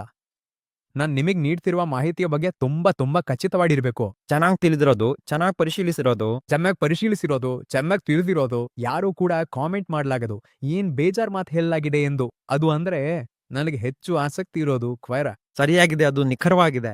ಈಗ ವಿದ್ಯಾರ್ಥಿಗಳು ತಮ್ಮ ಪದವಿಯನ್ನ ಬಿಟ್ಟು ಹೋಗ್ತಿರೋ ಬಗ್ಗೆ ಮಾತಾಡಿದೀವಿ. ಈಗ ಪದವಿ ಮುಗಿಸಿ ಆ MNCಗಳಲ್ಲಿ ಕೆಲಸಕ್ಕೆ ಸೇರಿ ನಂತರ ಕೆಲಸ ಬಿಟ್ಟು ಕಂಟೆಂಟ್ ಕ್ರಿಯೇಟ್ ಮಾಡೋ ಬಗ್ಗೆ ಮಾತಾಡೋಣ. ನೀವಿದನ್ ಕುರಿತು ಹೇಗ್ ಭಾವಿಸ್ತೀರಿ? ನೀವ್ ಅನ್ಸುತ್ತೀರಾ ಅಂತಹ ವ್ಯಕ್ತಿ ತನ್ನ 9 ರಿಂದ 5 ಕೆಲಸವನ್ನು ಬಿಟ್ಟು ಕಂಟೆಂಟ್ ಕ್ರಿಯೇಟ್ ಮಾಡಬೇಕಾ? ಹಾಗಾದ್ರೆ ನಾನು ಮತ್ತೆ ಅದೇ ವಿಷಯಕ್ಕೆ ಹಿಂತಿರುಗುತ್ತಿದ್ದೇನೆ. ಕೆಲಸ ಬಿಟ್ಟು ಹೋಗೋದು ದುಷ್ಟವಲ್ಲ. ನೀವು ಕೆಲಸ ಬಿಟ್ರೂ ಪರವಾಗಿಲ್ಲ. ನಂತರ ನೀವು ಏನ್ ಮಾಡ್ತೀವಿ? ನಿಮ್ ಮಾಹಿತಿಯ ಮೂಲ ಎಲ್ಲಿಂದ ಬರಬೇಕು? ಇವತ್ತು ಯಾರು ಬೇರೆಯವರ ಅಡಿಯಲ್ಲಿ ಕೆಲಸ ಮಾಡೋದು ಇಷ್ಟಪಡೋದಿಲ್ಲ. ಅವರು ಸ್ವಂತ ವಿಶ್ರಾಂತಿ ಬಯಸ್ತಾರೆ. ವಿಶ್ರಾಂತಿ ಬಯಸೋದು ಸೋಮಾರಿತನ. ಅದು ಸೋಮಾರಿತನವಾಗಿರುತ್ತದೆ. ನೀವು ಆಂಡ್ರೂ ಹ್ಯೂಬರ್ಮನ್ ಪಾಡ್ಕಾಸ್ಟ್ಗೆ ಗೌರವ ಕೊಡ್ತೀರಿ, ಅದು 3 ಲಕ್ಷ ವೀಕ್ಷಣೆಗಳನ್ನ ಪಡೀತದೆ. ಆ ವ್ಯಕ್ತಿ ಸಂಶೋಧಕ, ಇನ್ನೂ ಸಂಶೋಧನೆ ಮಾಡ್ತಿರುವವನೇ. ನೀವು ಲೆಕ್ಸ್ ಫ್ರೀಡ್ಮನ್ಗೆ ಗೌರವ ಕೊಡ್ತೀರಿ, ನಾನು ಸರಿಯಾಗಿ ಉಚ್ಚರಿಸ್ತಿದ್ರೆ. ಅವ್ರು ಇನ್ನೂ ಸಂಶೋಧಕನ ಕೆಲಸ ಮಾಡ್ತಿದ್ದಾರೆ. ನನ್ ತಪ್ಪಾಗಿದ್ರೆ ಕ್ಷಮಿಸಿ. ಹಾರ್ವರ್ಡ್ನಲ್ಲ, ನ್ಯೂರೋ ಸೈಂಟಿಸ್ಟ್ ಅಲ್ವಾ, ಭೌತಶಾಸ್ತ್ರಜ್ಞ ಅಥವಾ ಇನ್ನಾವುದೋ ನೀವು ಗೌರವಿಸುವ ವ್ಯಕ್ತಿ. ನಿಖಿಲ್ ಕಾಮತ್ ಎಂಬ ಸ್ಥಾಪಕನು ಕೂಡ ಕಾರ್ಯನಿರ್ವಹಿಸುತ್ತಿದ್ದಾರೆ. ಅವರು ತಮ್ಮ ಸಮಯವನ್ನ ಶೂನ್ಯದಿಂದ ಕಡಿಮೆ ಮಾಡ್ಕೊಂಡಿದ್ರು ಸಹ ಅವರು ಇನ್ನೂ ಫೌಂಡ್ರಿಯಲ್ಲಿ ಹೂಡಿಕೆ ಆರಂಭಿಸಿದ್ದಾರೆ. ನೀವು ಅವ್ರಿಗೆ ಗೌರವ ಕೊಡ್ತೀರಿ, ಯಾಕಂದ್ರೆ ಅವರು ಹೂಡಿಕೆ ಮಾಡ್ತಾರೆ. ಅವ್ರ ಮಾತುಗಳು ಸಹಕಾರ ಇತರ ಸ್ಥಾಪಕರಿಗೂ ಸಹಾಯವಾಗ್ತದೆ. ಬಿಯರ್ ಬೈಸೆಪ್ ಕೂಡ ಯಾದೃಚ್ಛಿಕ ವ್ಯಕ್ತಿ ಅಲ್ಲ. ಅವರ ಹಲವಾರು ಕಂಪನಿಗಳನ್ನು, ಒಂದು ಮಾಧ್ಯಮ ಸಂಸ್ಥೆಯನ್ನು ನಡೆಸ್ತಾರೆ. ಆದ್ರಿಂದ ಅವ್ರು ನನ್ಗೆ ಯಾವ್ದಾದ್ರೂ ವಿಷಯವನ್ನು ಹೇಳಿದ್ರೆ ಮತ್ತು ನನ್ಗದು ಇಷ್ಟ ಆದ್ರೆ, ಇಲ್ಲ ನೀವು ಅವರ ಹೋಸ್ಟಿಂಗ್ ಶೈಲಿ ಬಗ್ಗೆ ನಿಮ್ಮ ಅಭಿಪ್ರಾಯವೇನಾ? ನನ್ಗದು ಹೆಚ್ಚು ಇಷ್ಟ ಆಗಿಲ್ಲ. ಆದ್ರೆ ಅವರು ಮಾಧ್ಯಮ ಸಂಸ್ಥೆಯನ್ನು ನಡೆಸ್ತಾರೆ. ಅವರು ತಂಡವನ್ನ ಹೇಗೆ ನಿರ್ಮಿಸಬೇಕು ಎಂಬುದರ ಬಗ್ಗೆ ಮಾತನಾಡಲು ಸಾಧ್ಯವಿಲ್ಲ. ರಾಜ್ ಮಾಧ್ಯಮದಲ್ಲಿ ದೊಡ್ಡ ತಂಡವನ್ನ ನಡೆಸ್ತಾರೆ. ಅವರು ಮಾಧ್ಯಮ ತಂಡವನ್ನ ಹೇಗೆ ನಿರ್ಮಿಸಬೇಕು ಎಂದು ಮಾತನಾಡಿದ್ರು ಸಹ ನಾನು ಅವ್ರ ಮಾತುಗಳನ್ನೇ ಕೇಳ್ತೇನೆ. ಹಾಗಾದ್ರೆ ಈ ಜನರು ಬಹಳಷ್ಟು ವಿಷಯಗಳನ್ನು ಬಿಟ್ಟಿದ್ರೂ ಸಹ ಅವರು ಇನ್ನೂ ಯಾವುದಾದ್ರೂ ಅಭ್ಯಾಸ ಮಾಡ್ತಿದ್ದಾರೆ. ಆದ್ದರಿಂದ ನಾನು ಗೌರವಿಸೋದಿಲ್ಲ ಎಂದರೆ, ನೀವು 9 ರಿಂದ 5 ಕೆಲಸವನ್ನು ಬಿಟ್ಟಿದ್ದೀರಿ. ನಿಮ್ಮ ಮನೆಯಲ್ಲೂ ಒಬ್ಬಂಟಿಯಾಗಿ ಕುಳಿತುಕೊಂಡಿದ್ದೀರಿ. ನೀವು ಕೇವಲ ಒಂದು ವಿಷಯವನ್ನು ಸೃಷ್ಟಿಸ್ತೀರಿ. ಇನ್ನು ಸರಿಯೇ, ನಾನು ನಿಮ್ಮನ್ನು ಕೇಳ್ತೇನೆ, ನೀವು ಪ್ರತಿದಿನ ಏನು ಓದ್ತೀರಿ? ನೀವು ಅದನ್ನ ನಂಗೆ ತೋರಿಸಬಹುದೇ? ನಿಮ್ಮ ಉತ್ತರ ಇಲ್ಲ ಎಂದಾದ್ರೆ ನಾನ್ ChatGPT ಏನೂ ಇಲ್ಲ. ಅದಾದ್ರೆ ಅದು ದೀರ್ಘಕಾಲಿಕ ವೃತ್ತಿಯಾಗಿರಲ್ಲ. ನೀವು ಸಂಶೋಧನಾ ಪ್ರಬಂಧವನ್ನು ಬರೆಯುತ್ತಿದ್ದೀರಾ? ಚೆನ್ನಾಗಿದೆ, ಅದ್ಭುತವಾಗಿದೆ. ಹಾಗಾದ್ರೆ ಕೆಲಸ ಬಿಟ್ಬಿಡೋದು ಮತ್ತೆ ದುಷ್ಟನಲ್ಲ. ನೀವು ವಿಷಯವನ್ನು ಸೃಷ್ಟಿಸುವಾಗ ಉಳಿದ ಸಮಯದಲ್ಲಿ ಏನ್ ಮಾಡ್ತೀರಿ? ಅದು ಮುಖ್ಯ ಭಾಗ. ನೀವು ನಿಮ್ಮ ಪ್ರಯಾಣದಲ್ಲಿ ವಿಭಿನ್ನ ಬ್ರ್ಯಾಂಡ್ಗಳೊಂದಿಗೆ ಕೆಲಸ ಮಾಡಿದ್ದೀರಿ. ಮತ್ತೆ ನೀವು ವಿಭಿನ್ನ ಪಾತ್ರಗಳಿಗೂ ಬದಲಾಗಿದ್ದೀರಿ. ಹಾಗಾದ್ರೆ ನಾನು 2 ಉದಾಹರಣೆಗಳ ಬಗ್ಗೆ ಮಾತಾಡ್ತೀನಿ. ನೀವು ಫಿಲ್ಟರು, ಕಾಪಿ ಮತ್ತು ಪೇ ಟೀಮ್ ಇನ್ಸೈಡರ್ ಜೊತೆ ಕೆಲಸ ಮಾಡಿದ್ದೀರಿ. ನೀವು ಪ್ರೇಕ್ಷಕರಿಗೆ ಹೇಳಬಹುದು ಈ 2ರಿಂದ ನೀವು ನಿಜವಾಗಿಯೂ ಏನ್ ಪಡೆದಿರಿ ಮತ್ತು ಈ 2 ಕಂಪನಿಗಳಲ್ಲಿ ನಿಮ್ಮ ಪಾತ್ರಗಳು ಯಾವುವು ಮತ್ತು ನೀವು ಅವುಗಳನ್ನ ಹೇಗೆ ಬೆಳೆಯಲು ಸಹಾಯ ಮಾಡಿದ್ದೀರಿ. ಅವ್ರು ನನ್ನಿಗಿಂತ ತುಂಬಾ ದೊಡ್ಡವರೆಂದು ನಂಗನ್ಸುತ್ತೆ. ಹಾಗಾಗಿ ನನ್ನ ತಂಡವು ಅವರಿಗೆ ಬೆಳೆಯಲು ಸಹಾಯ ಮಾಡಿತು. ಆದ್ರೆ ಎಲ್ಲರೂ ಆಕಸ್ಮಿಕ ನೇಮಕಾತಿಗಳು. ನಾನು ತಪ್ಪಾಗಿದ್ರೆ ಹೇಳಿ. ನನ್ನ ಮೊದಲ ಕಂಪನಿಯನ್ನು ಬಿಟ್ಟು ಸ್ವಲ್ಪ ಕೆಟ್ಟ ಹಂತದಲ್ಲಿದ್ದೆ. ಅಲ್ಲಿ ನಾನು ಸಹಸ್ಥಾಪಕ, ಸ್ಥಾಪನಾ ಸದಸ್ಯ ಇತ್ಯಾದಿ ಇತ್ಯಾದಿ ನಾಯಕತ್ವ, ಉದ್ಯೋಗ ಹುಡುಕ್ತಿದ್ದೆ. ಅದು ದೊಡ್ಡ ಅಹಂಕಾರ ವಿಷಯವಾಗಿತ್ತು, ಅದನ್ನು ಬಿಡಬೇಕಾಯ್ತು. ಆದ್ರೆ ನನ್ಗೆ ಈ ಭಯವೂ ಇತ್ತು. ಅಯ್ಯೋ ನಂಗೆ ಸಾಕಷ್ಟು ಗೊತ್ತಿಲ್ವೋ ಅನ್ಸುತ್ತಿತ್ತು. ಆದ್ರಿಂದ ನಾನು ಯಾರಾದ್ರೂ ಒಬ್ರಿಂದ ಕಲಿಬೇಕೆಂದು ಅನ್ಸಿತು. ಅದು ನಾನಿದ್ದ ಅಂತ. ಹಾಗಾಗಿ ನನಗೆ Insider.in ನಿಂದ ಈ ಆಫರ್ ಬಂದಿತು. ಅದನ್ನು ಪೇಟಿಎಂ ಇನ್ಸೈಡರ್ ಎಂದು ಮರುಬ್ರ್ಯಾಂಡ್ ಮಾಡಲಾಯಿತು. ಯಾಕೆಂದ್ರೆ ಪೇಟಿಎಂ ಅವರಾದ್ರೂ ತೆಗೆದುಕೊಂಡ್ರು. ಈಗ ಅದನ್ನು ಝೊಮ್ಯಾಟೊ ವಿತರಣಿ ಎಂದು ಕರೆಯಲಾಗುತ್ತದೆ. ಏಕೆಂದ್ರೆ ಝೊಮ್ಯಾಟೊ ಅವರು ಅದನ್ನು ತೆಗೆದುಕೊಂಡ್ರು. ಇಲ್ಲಿ ಈ ಎಲ್ಲ ಯಾದೃಚ್ಛಿಕತೆ ಮತ್ತೆ ಅರ್ಥವಾಗುತ್ತದೆ. ಏಕೆಂದ್ರೆ ನನಗೆ ಸಂಗೀತದಲ್ಲಿ ಹಿನ್ನೆಲೆ ಇತ್ತು. ಅವರು ಸಂಗೀತೋತ್ಸವಗಳು, ಕಾರ್ ಮಾರ್ಕೆಟಿಂಗ್ ನೋಡ್ಕೊಳ್ಳಲು ಯಾರನ್ನಾದ್ರೂ ಹುಡುಕ್ತಿದ್ರು. ಆ ದಿನಗಳಲ್ಲಿ ಸಾಕಷ್ಟು ಡಿಜಿಟಲ್ ಮಾರ್ಕೆಟರ್ಗಳು ಇರ್ಲಿಲ್ಲ. ಹಾಗಾಗಿ ನನ್ನ ಡಿಜಿಟಲ್ ಮತ್ತು ಸಂಗೀತ ಹಿನ್ನೆಲೆ ಅವರಿಗೆ ಅರ್ಥವಾಯ್ತು. ಅವ್ರು ಹೀಗೆ ಹೇಳಿದ್ರು, ನೋಡ್ಕೊಳ್ಳೋ, ಸಂಗೀತೋತ್ಸವಗಳ ಜೊತೆಗೆ ಈ ಕ್ರೀಡಾ ವಿಭಾಗದಲ್ಲಿ IPL, Indian Super League, pro kabaddi league ಇವುಗಳಿದ್ವು. ನನ್ಗೆ ಕ್ರೀಡೆಯಲ್ಲಿ ಶೂನ್ಯ ಆಸಕ್ತಿ, ಅಂದ್ರೆ ಸಂಪೂರ್ಣ ಶೂನ್ಯ. ಹಾಗಾಗಿ ನಾನು ಸರಿ ಪ್ರಯತ್ನಿಸ್ತೇನೆ ಮತ್ತು ನೋಡ್ತೇನೆ ಅಂದ್ಕೊಂಡೆ. ನನ್ನ ಕೆಲಸ ಎಂದ್ರೆ ಸಂಗೀತೋತ್ಸವಗಳು ಮತ್ತು ಪೇಟಿಎಂ ಅಡಿಯಲ್ಲಿ ಚಲನಚಿತ್ರಗಳನ್ನು ನೋಡ್ಕೊಳ್ಳೋದು. ಹಾಗಾದ್ರೆ ಚಲನಚಿತ್ರಗಳು ಎಂದ್ರೇನು? ಅವೆಂಜರ್ಸು ಮತ್ತು ಇತ್ಯಾದಿ. ಮತ್ತು ಕ್ರೀಡಾ ವಿಭಾಗದಲ್ಲಿ pro Kabaddi league, Indian super league, T20 ಪಂದ್ಯಗಳು ಇತ್ಯಾದಿ. ಮತ್ತು ಪರ್ಫಾರ್ಮೆನ್ಸ್ ಮಾರ್ಕೆಟಿಂಗ್, ಮೆಟಾ ಜಾಹೀರಾತುಗಳು, ಗೂಗಲ್ ಜಾಹೀರಾತುಗಳು, ಕ್ರಿಯೇಟಿವ್ಸು, ಇಮೇಲ್ ಮಾರ್ಕೆಟಿಂಗ್ ಇತ್ಯಾದಿಗಳನ್ನು ನೋಡ್ಕೊಳ್ಳೋದು. ಇತ್ಯಾದಿ. ಹೌದು, ಸರಳವಾಗಿ ಹೇಳಬೇಕಾದ್ರೆ ಅಹಮದಾಬಾದ್ನಲ್ಲಿ ಅರಿಜಿತ್ ಸಿಂಗ್ ಕಾರ್ಯಕ್ರಮ ನಡೆಯುತ್ತಿದ್ದರೆ ಅದನ್ನೆಲ್ಲ ನೋಡ್ಕೊಳ್ಳುವುದು ನನ್ನ ಕೆಲಸ. ಮತ್ತು ಪೇಟಿಎಂ ಇನ್ಸೈಡರ್ಗೆ ಮಾರಾಟವಾಗಬೇಕಾದ ಟಿಕೆಟ್ಗಳಿಗಾಗಿ 20% ಗುರಿಯನ್ನು ನೀಡಲಾಗಿತ್ತು. ನಾನು ಯಾವ ರೀತಿಯ ಮಾರ್ಕೆಟಿಂಗ್ ಮಾಡಬಹುದೋ ಅದನ್ನು ಮಾಡಿ ಆ 20% ಗುರಿಯನ್ನು ತಲುಪಬೇಕಾಗಿತ್ತು. ಅದು ಅಲ್ಲಿ ನನ್ನ ಗುರಿಯಾಗಿತ್ತು. ಅದು Paytm insider, Paytm insider. FilterCopy. ನಂತರ ಫಿಲ್ಟರ್ ಕಾಪಿ ಒಂದು ಅಪಘಾತದ ನೇಮಕಾತಿಯಾಗಿತ್ತು. ನಾನು ಬಹುಶಃ ಮಾಧ್ಯಮ ವಿಜ್ಞಾನ, ಈವೆಂಟ್ ಹೇಗ್ ಪ್ರಚಾರವಾಗ್ತದೆ, ಈವೆಂಟಿನಲ್ಲಿ ಏನ್ ನಡೀತದೆ ಇತ್ಯಾದಿ ವಿಷಯಗಳ ಬಗ್ಗೆ ಮಾತನಾಡುತ್ತಿದ್ದ ಏಕೈಕ ವ್ಯಕ್ತಿಯಾಗಿದ್ದೆನು. ಅವರ ಸಂಸ್ಥಾಪಕರು ನನಗೆ ಕಾಫಿಗೆ ಕರೆದು ನಾವು ಹೀಗೆ ಮಾತುಕತೆ ನಡೆಸ್ತಿದ್ವಿ. ಅವ್ರು ಹೇಳಿದ್ರು, ನಾನೊಂದು ಗ್ರೋತ್ ರೋಲ್ ನಿರ್ಮಿಸಲು ಇಚ್ಛಿಸ್ತೇನೆ. ನಾನು ಒಂದು ಪ್ರಯೋಗಾತ್ಮಕ ನೇಮಕಾತಿ ಆಗಿದ್ದೆ. ಅವ್ರು ಹೇಳಿದ್ರು, ನೀನ್ ಬಾ, ನಾವೇನಾಗತ್ತದೋ ನಾಡೋಣ. ಅಲ್ಲಿ ಯಾವುದೇ ನೇಮಕಾತಿ ನಡೆಯುತ್ತಿರ್ಲಿಲ್ಲ. ಅಲ್ಲಿ ಕೆಲ್ಸ ಎಂದ್ರೆ ಅವ್ರು ಹೀಗೆ ಹೇಳಿದ್ರು, ನಾನು ವೈರಾಲಿಟಿಯ ವಿಜ್ಞಾನವನ್ನ ಕಂಡುಹಿಡಿಬೇಕಂತ ಬಯಸ್ತೇನೆ. ನಾನು ವೆಬ್ ಸೀರೀಸ್ ಮಾರ್ಕೆಟಿಂಗ್ನ SOPನ ತಿಳ್ಕೋಬೇಕೆಂದು ಬಯಸ್ತೇನೆ. ವೆಬ್ ಸೀರೀಸ್ನ ಉದ್ದ ಎಷ್ಟಿರಬೇಕು ಎಂಬ ಲಾಜಿಕ್, ಎಷ್ಟು ಎಪಿಸೋಡ್ಗಳನ್ನ ಸೃಷ್ಟಿಸಬೇಕು, ಟ್ರೈಲರ್ ಅನ್ನು ಹೆಂಗ್ ಕಟ್ ಮಾಡಬೇಕು, ಎಷ್ಟು ಟ್ರೈಲರ್ಗಳು ಕಟ್ ಮಾಡ್ಬೇಕು, ಮತ್ತು ನೀನು ಎಲ್ಲ ಸ್ಟೇಟಸ್ ಕೋವನ್ನು ಪ್ರಶ್ನಿಸಬೇಕು ಎಂದು ನಾನು ಬಯಸ್ತೇನೆ. ಹಾಗಾಗಿ ನನ್ನ ಕೆಲಸ ಅಲ್ಲಿತ್ತು. ಅವರು ಫೌಂಡರ್ನಿಂದ ನೀಡಿದ ಬ್ರೀಫ್ ಎಂದರೆ, ನಾನು ನಿನಗೆ ಫಿಲ್ಟರು, ಕಾಪಿ, ಡೈಸು ಇವುಗಳ ಪ್ರತ್ಯೇಕ ಯೂನಿಟ್ಗಳ ಎಲ್ಲ ಹಿರಿಯ ಕಾರ್ಯನಿರ್ವಾಹಕರನ್ನು ಬಿಟ್ಟು ನೇರವಾಗಿ ಹೋಗುವ ಎಲ್ಲ ಅಧಿಕಾರವನ್ನು ಕೊಡುತ್ತಿದ್ದೇನೆ. ನೀನು ಅವರಿಗೆ ಲಾಜಿಕ್ನೊಂದಿಗೆ ಎದುರಿಸಬೇಕು. ಉದಾಹರಣೆಗೆ, ಇದು ಪಾಯಿಂಟ್ ನಂಬರ್ 1 ಆಗಿರಬೇಕು, ಪಾಯಿಂಟ್ ನಂಬರ್ 2 ಆಗಿರಬೇಕು. ಡೇಟಾ ಲಾಜಿಕ್ ನಿರ್ಮಿಸಲು ಥಂಬ್ನೇಲ್ ಡಿಸೈನ್ನ ವಿಜ್ಞಾನ, ಜೋಕ್ನ ವಿಜ್ಞಾನ, ಕಾಮೆಂಟ್ ಸ್ಕ್ರೇಪಿಂಗ್ ಇತ್ಯಾದಿ. ಅದು ನನ್ನ ಗುರಿ ಆಗಿಟ್ಟು. ನನ್ನ ವಿಶಾಲ ಗುರಿ ಎಂದರೆ ತಿಂಗಳಿಗೆ 200 ಮಿಲಿಯನ್ ವೀಕ್ಷಣೆಗಳಿಂದ 800 ಮಿಲಿಯನ್ ಅಥವಾ 900 ಮಿಲಿಯನ್ ವೀಕ್ಷಣೆಗಳಿಗೆ ಹೇಗೆ ಬೆಳೆಯಬಹುದು ಎಂಬುದು. ಅದು ಆ ರೀತಿಯ ಪಾತ್ರವಾಗಿತ್ತು. ಹೀಗಾಗಿ ಆ ನಿಯಮವನ್ನ ನಾನ್ ವಿವರಿಸೋದು ನನಗೆ ಕಷ್ಟವಾಗಿದೆ. ಇದು ಭಾಗಶಃ ಡೇಟಾ, ಭಾಗಶಃ ಮಾರ್ಕೆಟಿಂಗ್, ಭಾಗಶಃ ಡಿಜಿಟಲ್, ಭಾಗಶಃ ಉತ್ಪನ್ನ, ಭಾಗಶಃ ವಿಶರ್ ಮಾರ್ಕೆಟಿಂಗ್ ಇವುಗಳೆಲ್ಲ ವಿವರಿಸೋದು ತುಂಬಾ ಸಂಕೀರ್ಣವಾಗಿದೆ. ನೀನು ನಿನ್ನ ಯುವಕಾಲದ ಸ್ವಂತ ವ್ಯಕ್ತಿಗೆ ಒಂದು ಸಲಹೆ ಕೊಡಬೇಕಾದ್ರೆ ಅಥವಾ ನೀನು ಮಾಡಿದ ಒಂದು ತಪ್ಪನ್ನು ಹೇಳಬೇಕಾದ್ರೆ ಅದು ಯಾವುದು? ಒಂದು, ನಾನ್ ಮಾಡಿದ ತಪ್ಪನ್ನು ಮತ್ತೆ ಮಾಡಬಾರ್ದು. ನೀವು ಜೀವನದಲ್ಲಿ ಮಾಡಿದ ಆ ಒಂದು ದೊಡ್ಡ ತಪ್ಪು ಯಾವುದು ಮತ್ತು ಅದರಿಂದ ನೀವು ಏನನ್ನು ಕಲ್ತ್ಕೊಂಡಿದ್ದೀರಿ? ನಾನ್ ಬೇರೆ ಏನನ್ನಾದ್ರೂ ಹೇಳ್ತಿಲ್ಲ. ನಾನು ಇನ್ನಷ್ಟು ತಪ್ಪುಗಳನ್ನ ಮಾಡಬೇಕಿತ್ತು. ನಾನ್ ಮಾಡಬೇಕಾಗಿತ್ತು. ಯಾಕಂದ್ರೆ ನಾನು ವಿಭಿನ್ನ ಸ್ವಭಾವದವನು. ಪ್ರತಿ ಬಾರಿ ನಾನು ತಪ್ಪು ಮಾಡಿದಾಗ ಅದನ್ನು ತ್ವರಿತವಾಗಿ ಸರಿಪಡಿಸಲು ನನ್ನ ಮನಸ್ಸನ್ನು ಒತ್ತಾಯಿಸುತ್ತದೆ. ಆ ಸರಿಪಡಿಸುವ ಸಮಯದಲ್ಲಿ ನಾನು ಕಲಿಯುತ್ತೇನೆ. ನಾನು ಕಡಿಮೆ ತಪ್ಪುಗಳನ್ನ ಮಾಡಿದ್ದೇನೆ ಎಂದು ನನಗನಿಸ್ತದೆ.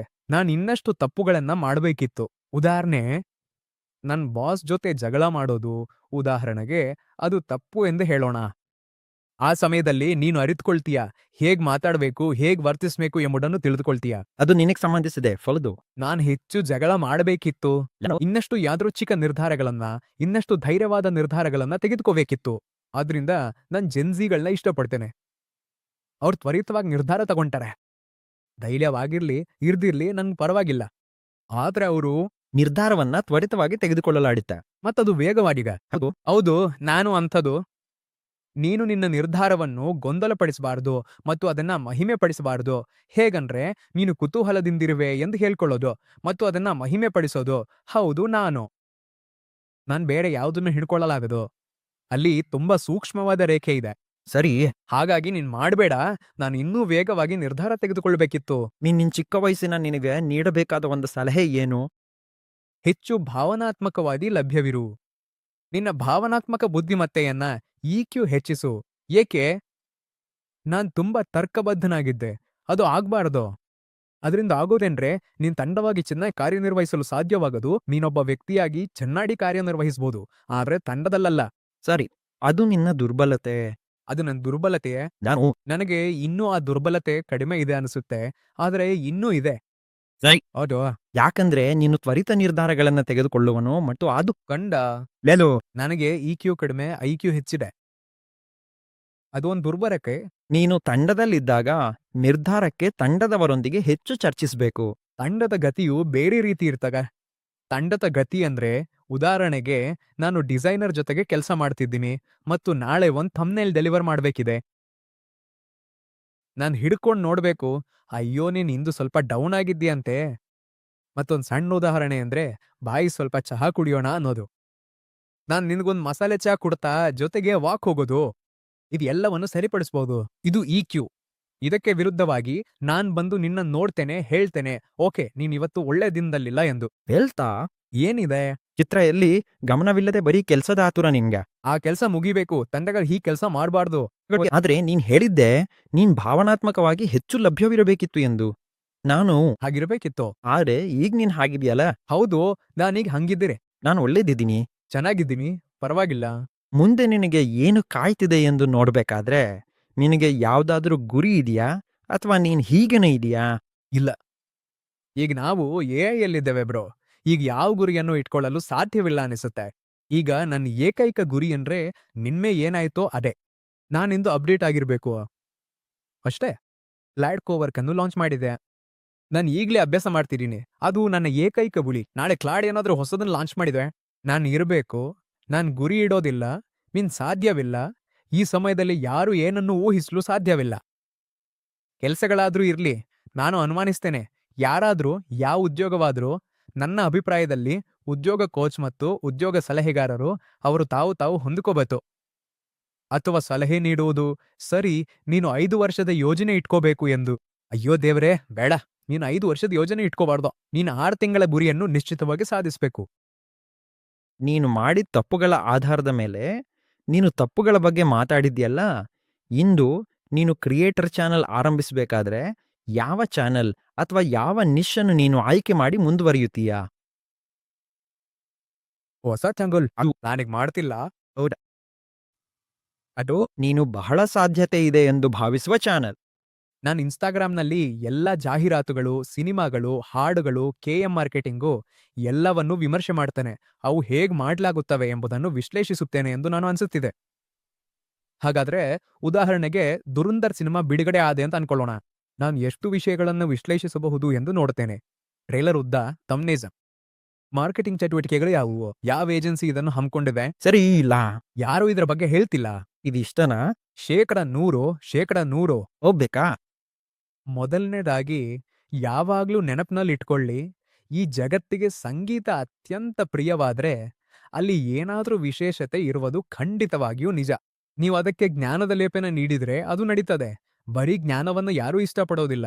ಜ್ಞಾನ ಮತ್ತು ಮನೋರಂಜನೆ ಜೊತೆಯಾದ್ರೆ ಜನರು ಇಷ್ಟಪಡ್ತಾರೆ. ಹಾಗಾಗಿ ಯಾವ ಫಾರ್ಮ್ಯಾಟ್ ಎರಡನ್ನೂ ಒಳಗೊಂಡಿದ್ರೂ ಜನರದನ್ನ ಪ್ರೀತಿಸ್ತಾರೆ. ನಾನ್ ಕೇವಲ ಚಿತ್ರಗಳನ್ನ ಹೇಗೆ ಪ್ರಚಾರ ಮಾಡಬೇಕು ಎಂಬ ಪಾಠಪುಸ್ತಕವನ್ನ ಮಾಡಿದ್ರೆ ಯಾರಿಗೂ ಆಸಕ್ತಿ ಇರೋದಿಲ್ಲ. ದುರಂಧರ್ ಸಂಗೀತವನ್ನು ಹೇಗೆ ಪ್ರಚಾರ ಮಾಡಲಾಯಿತು ಎಂಬುದರಲ್ಲಿ ಜನರಿಗೆ ಆಸಕ್ತಿ ಇದೆ. ಜನರಿಗೆ ಆಸಕ್ತಿ ಇಲ್ಲ. ನಿನ್ನೆ ನಾನು ನನ್ನ ಸ್ನೇಹಿತನಿಗೆ ಹೇಳಿದ್ದು ಇದೆ. ಚಿತ್ರಗಳಿಗೆ ಅಷ್ಟು ವೀಕ್ಷಣೆಗಳು ಸಿಗೋದಿಲ್ಲ. ವಾಸ್ತವವಾಗಿ ಚಿತ್ರಗಳಿಗಿಂತ ಪರದೆಯ ಹಿಂದೆ ಇರುವ ದೃಶ್ಯಗಳಿಗೆ ಹೆಚ್ಚು ವೀಕ್ಷಣೆಗಳು ಬರ್ತವೆ. ಹೌದು, ನಿಖರವಾಗಿ. ಹಾಗಾದ್ರೆ ನೀನ್ ಹೇಳ್ತಿದ್ದೆ ನೀನ್ ವಿಶ್ಲೇಷಣೆ ಮಾಡಿಬಿಡ್ತೀಯಂತೆ.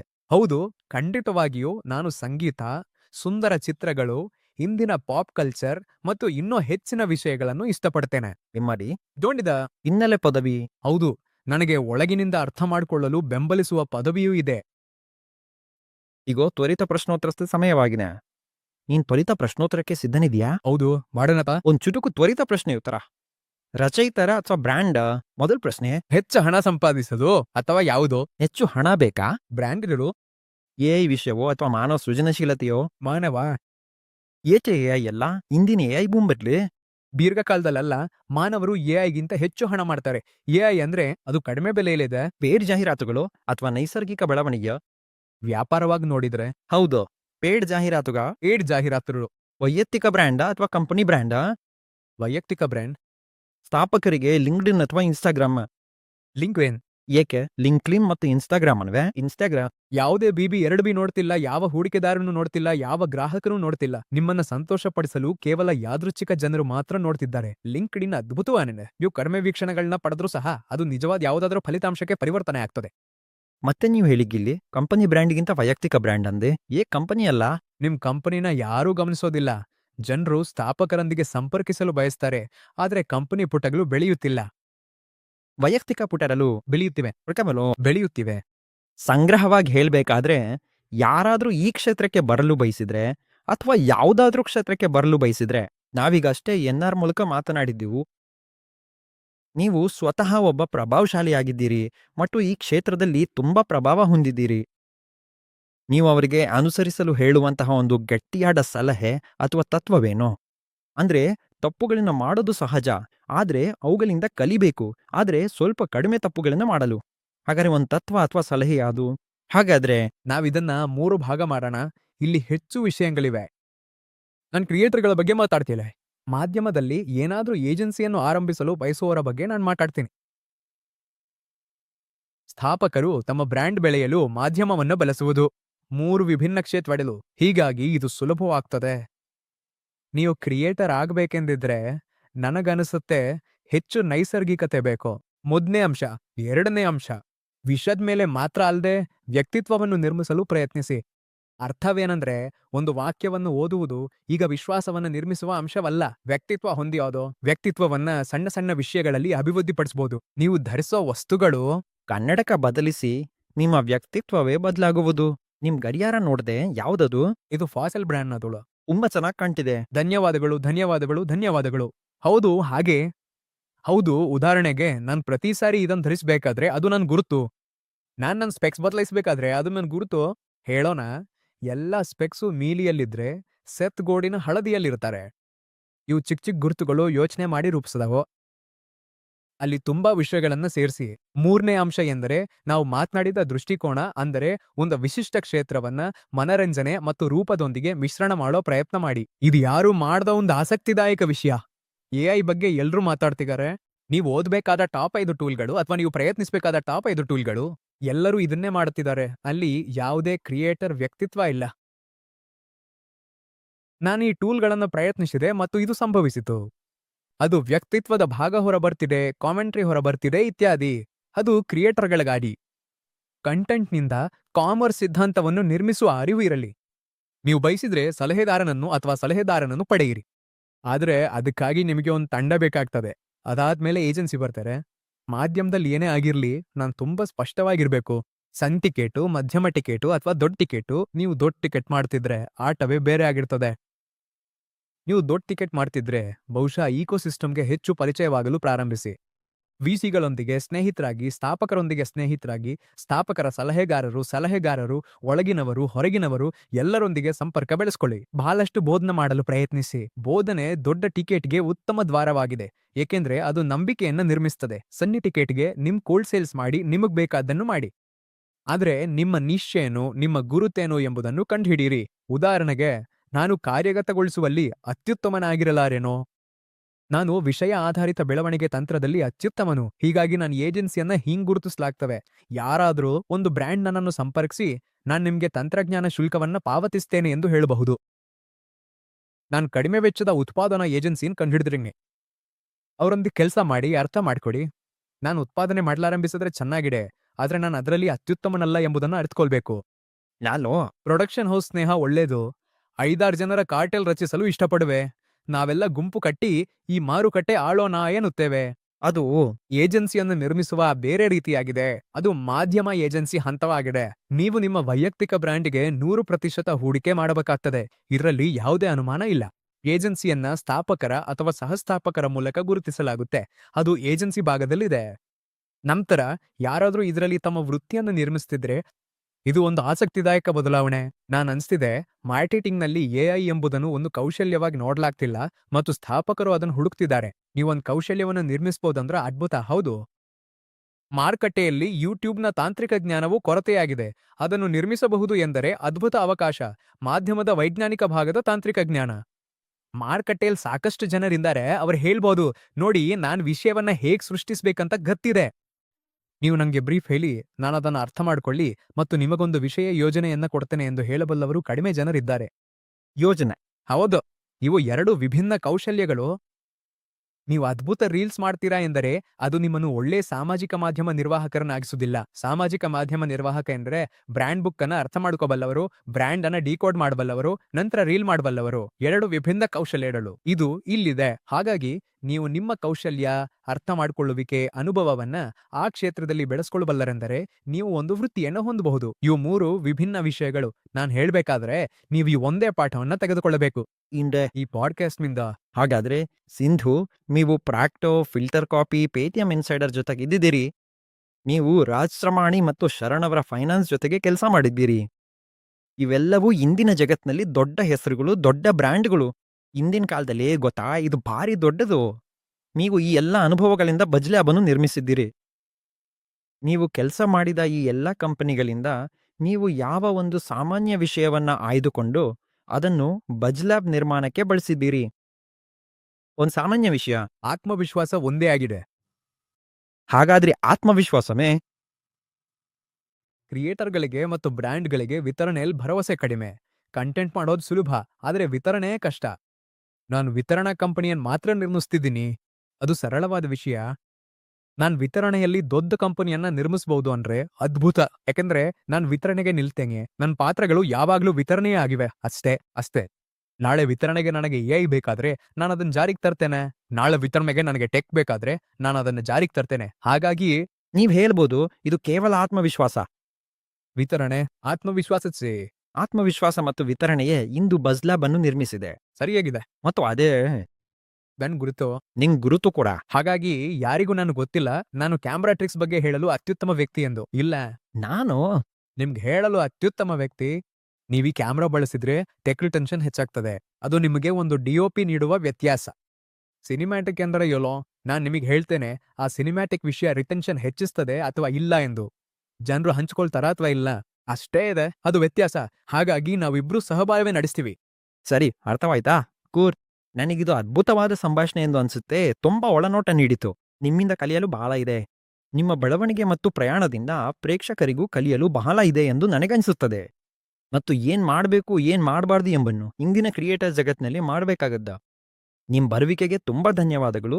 ನಿಮ್ ಸಮಯಕ್ಕೆ ಧನ್ಯವಾದಗಳು. ಮತ್ತು ಇದು ಒಳ್ಳೆ ಸಂಭಾಷಣೆಯಾಗಿತ್ತು. ಆಹ್ವಾನಕ್ಕೆ ಧನ್ಯವಾದಗಳು. ವಂದನೆಗಳು.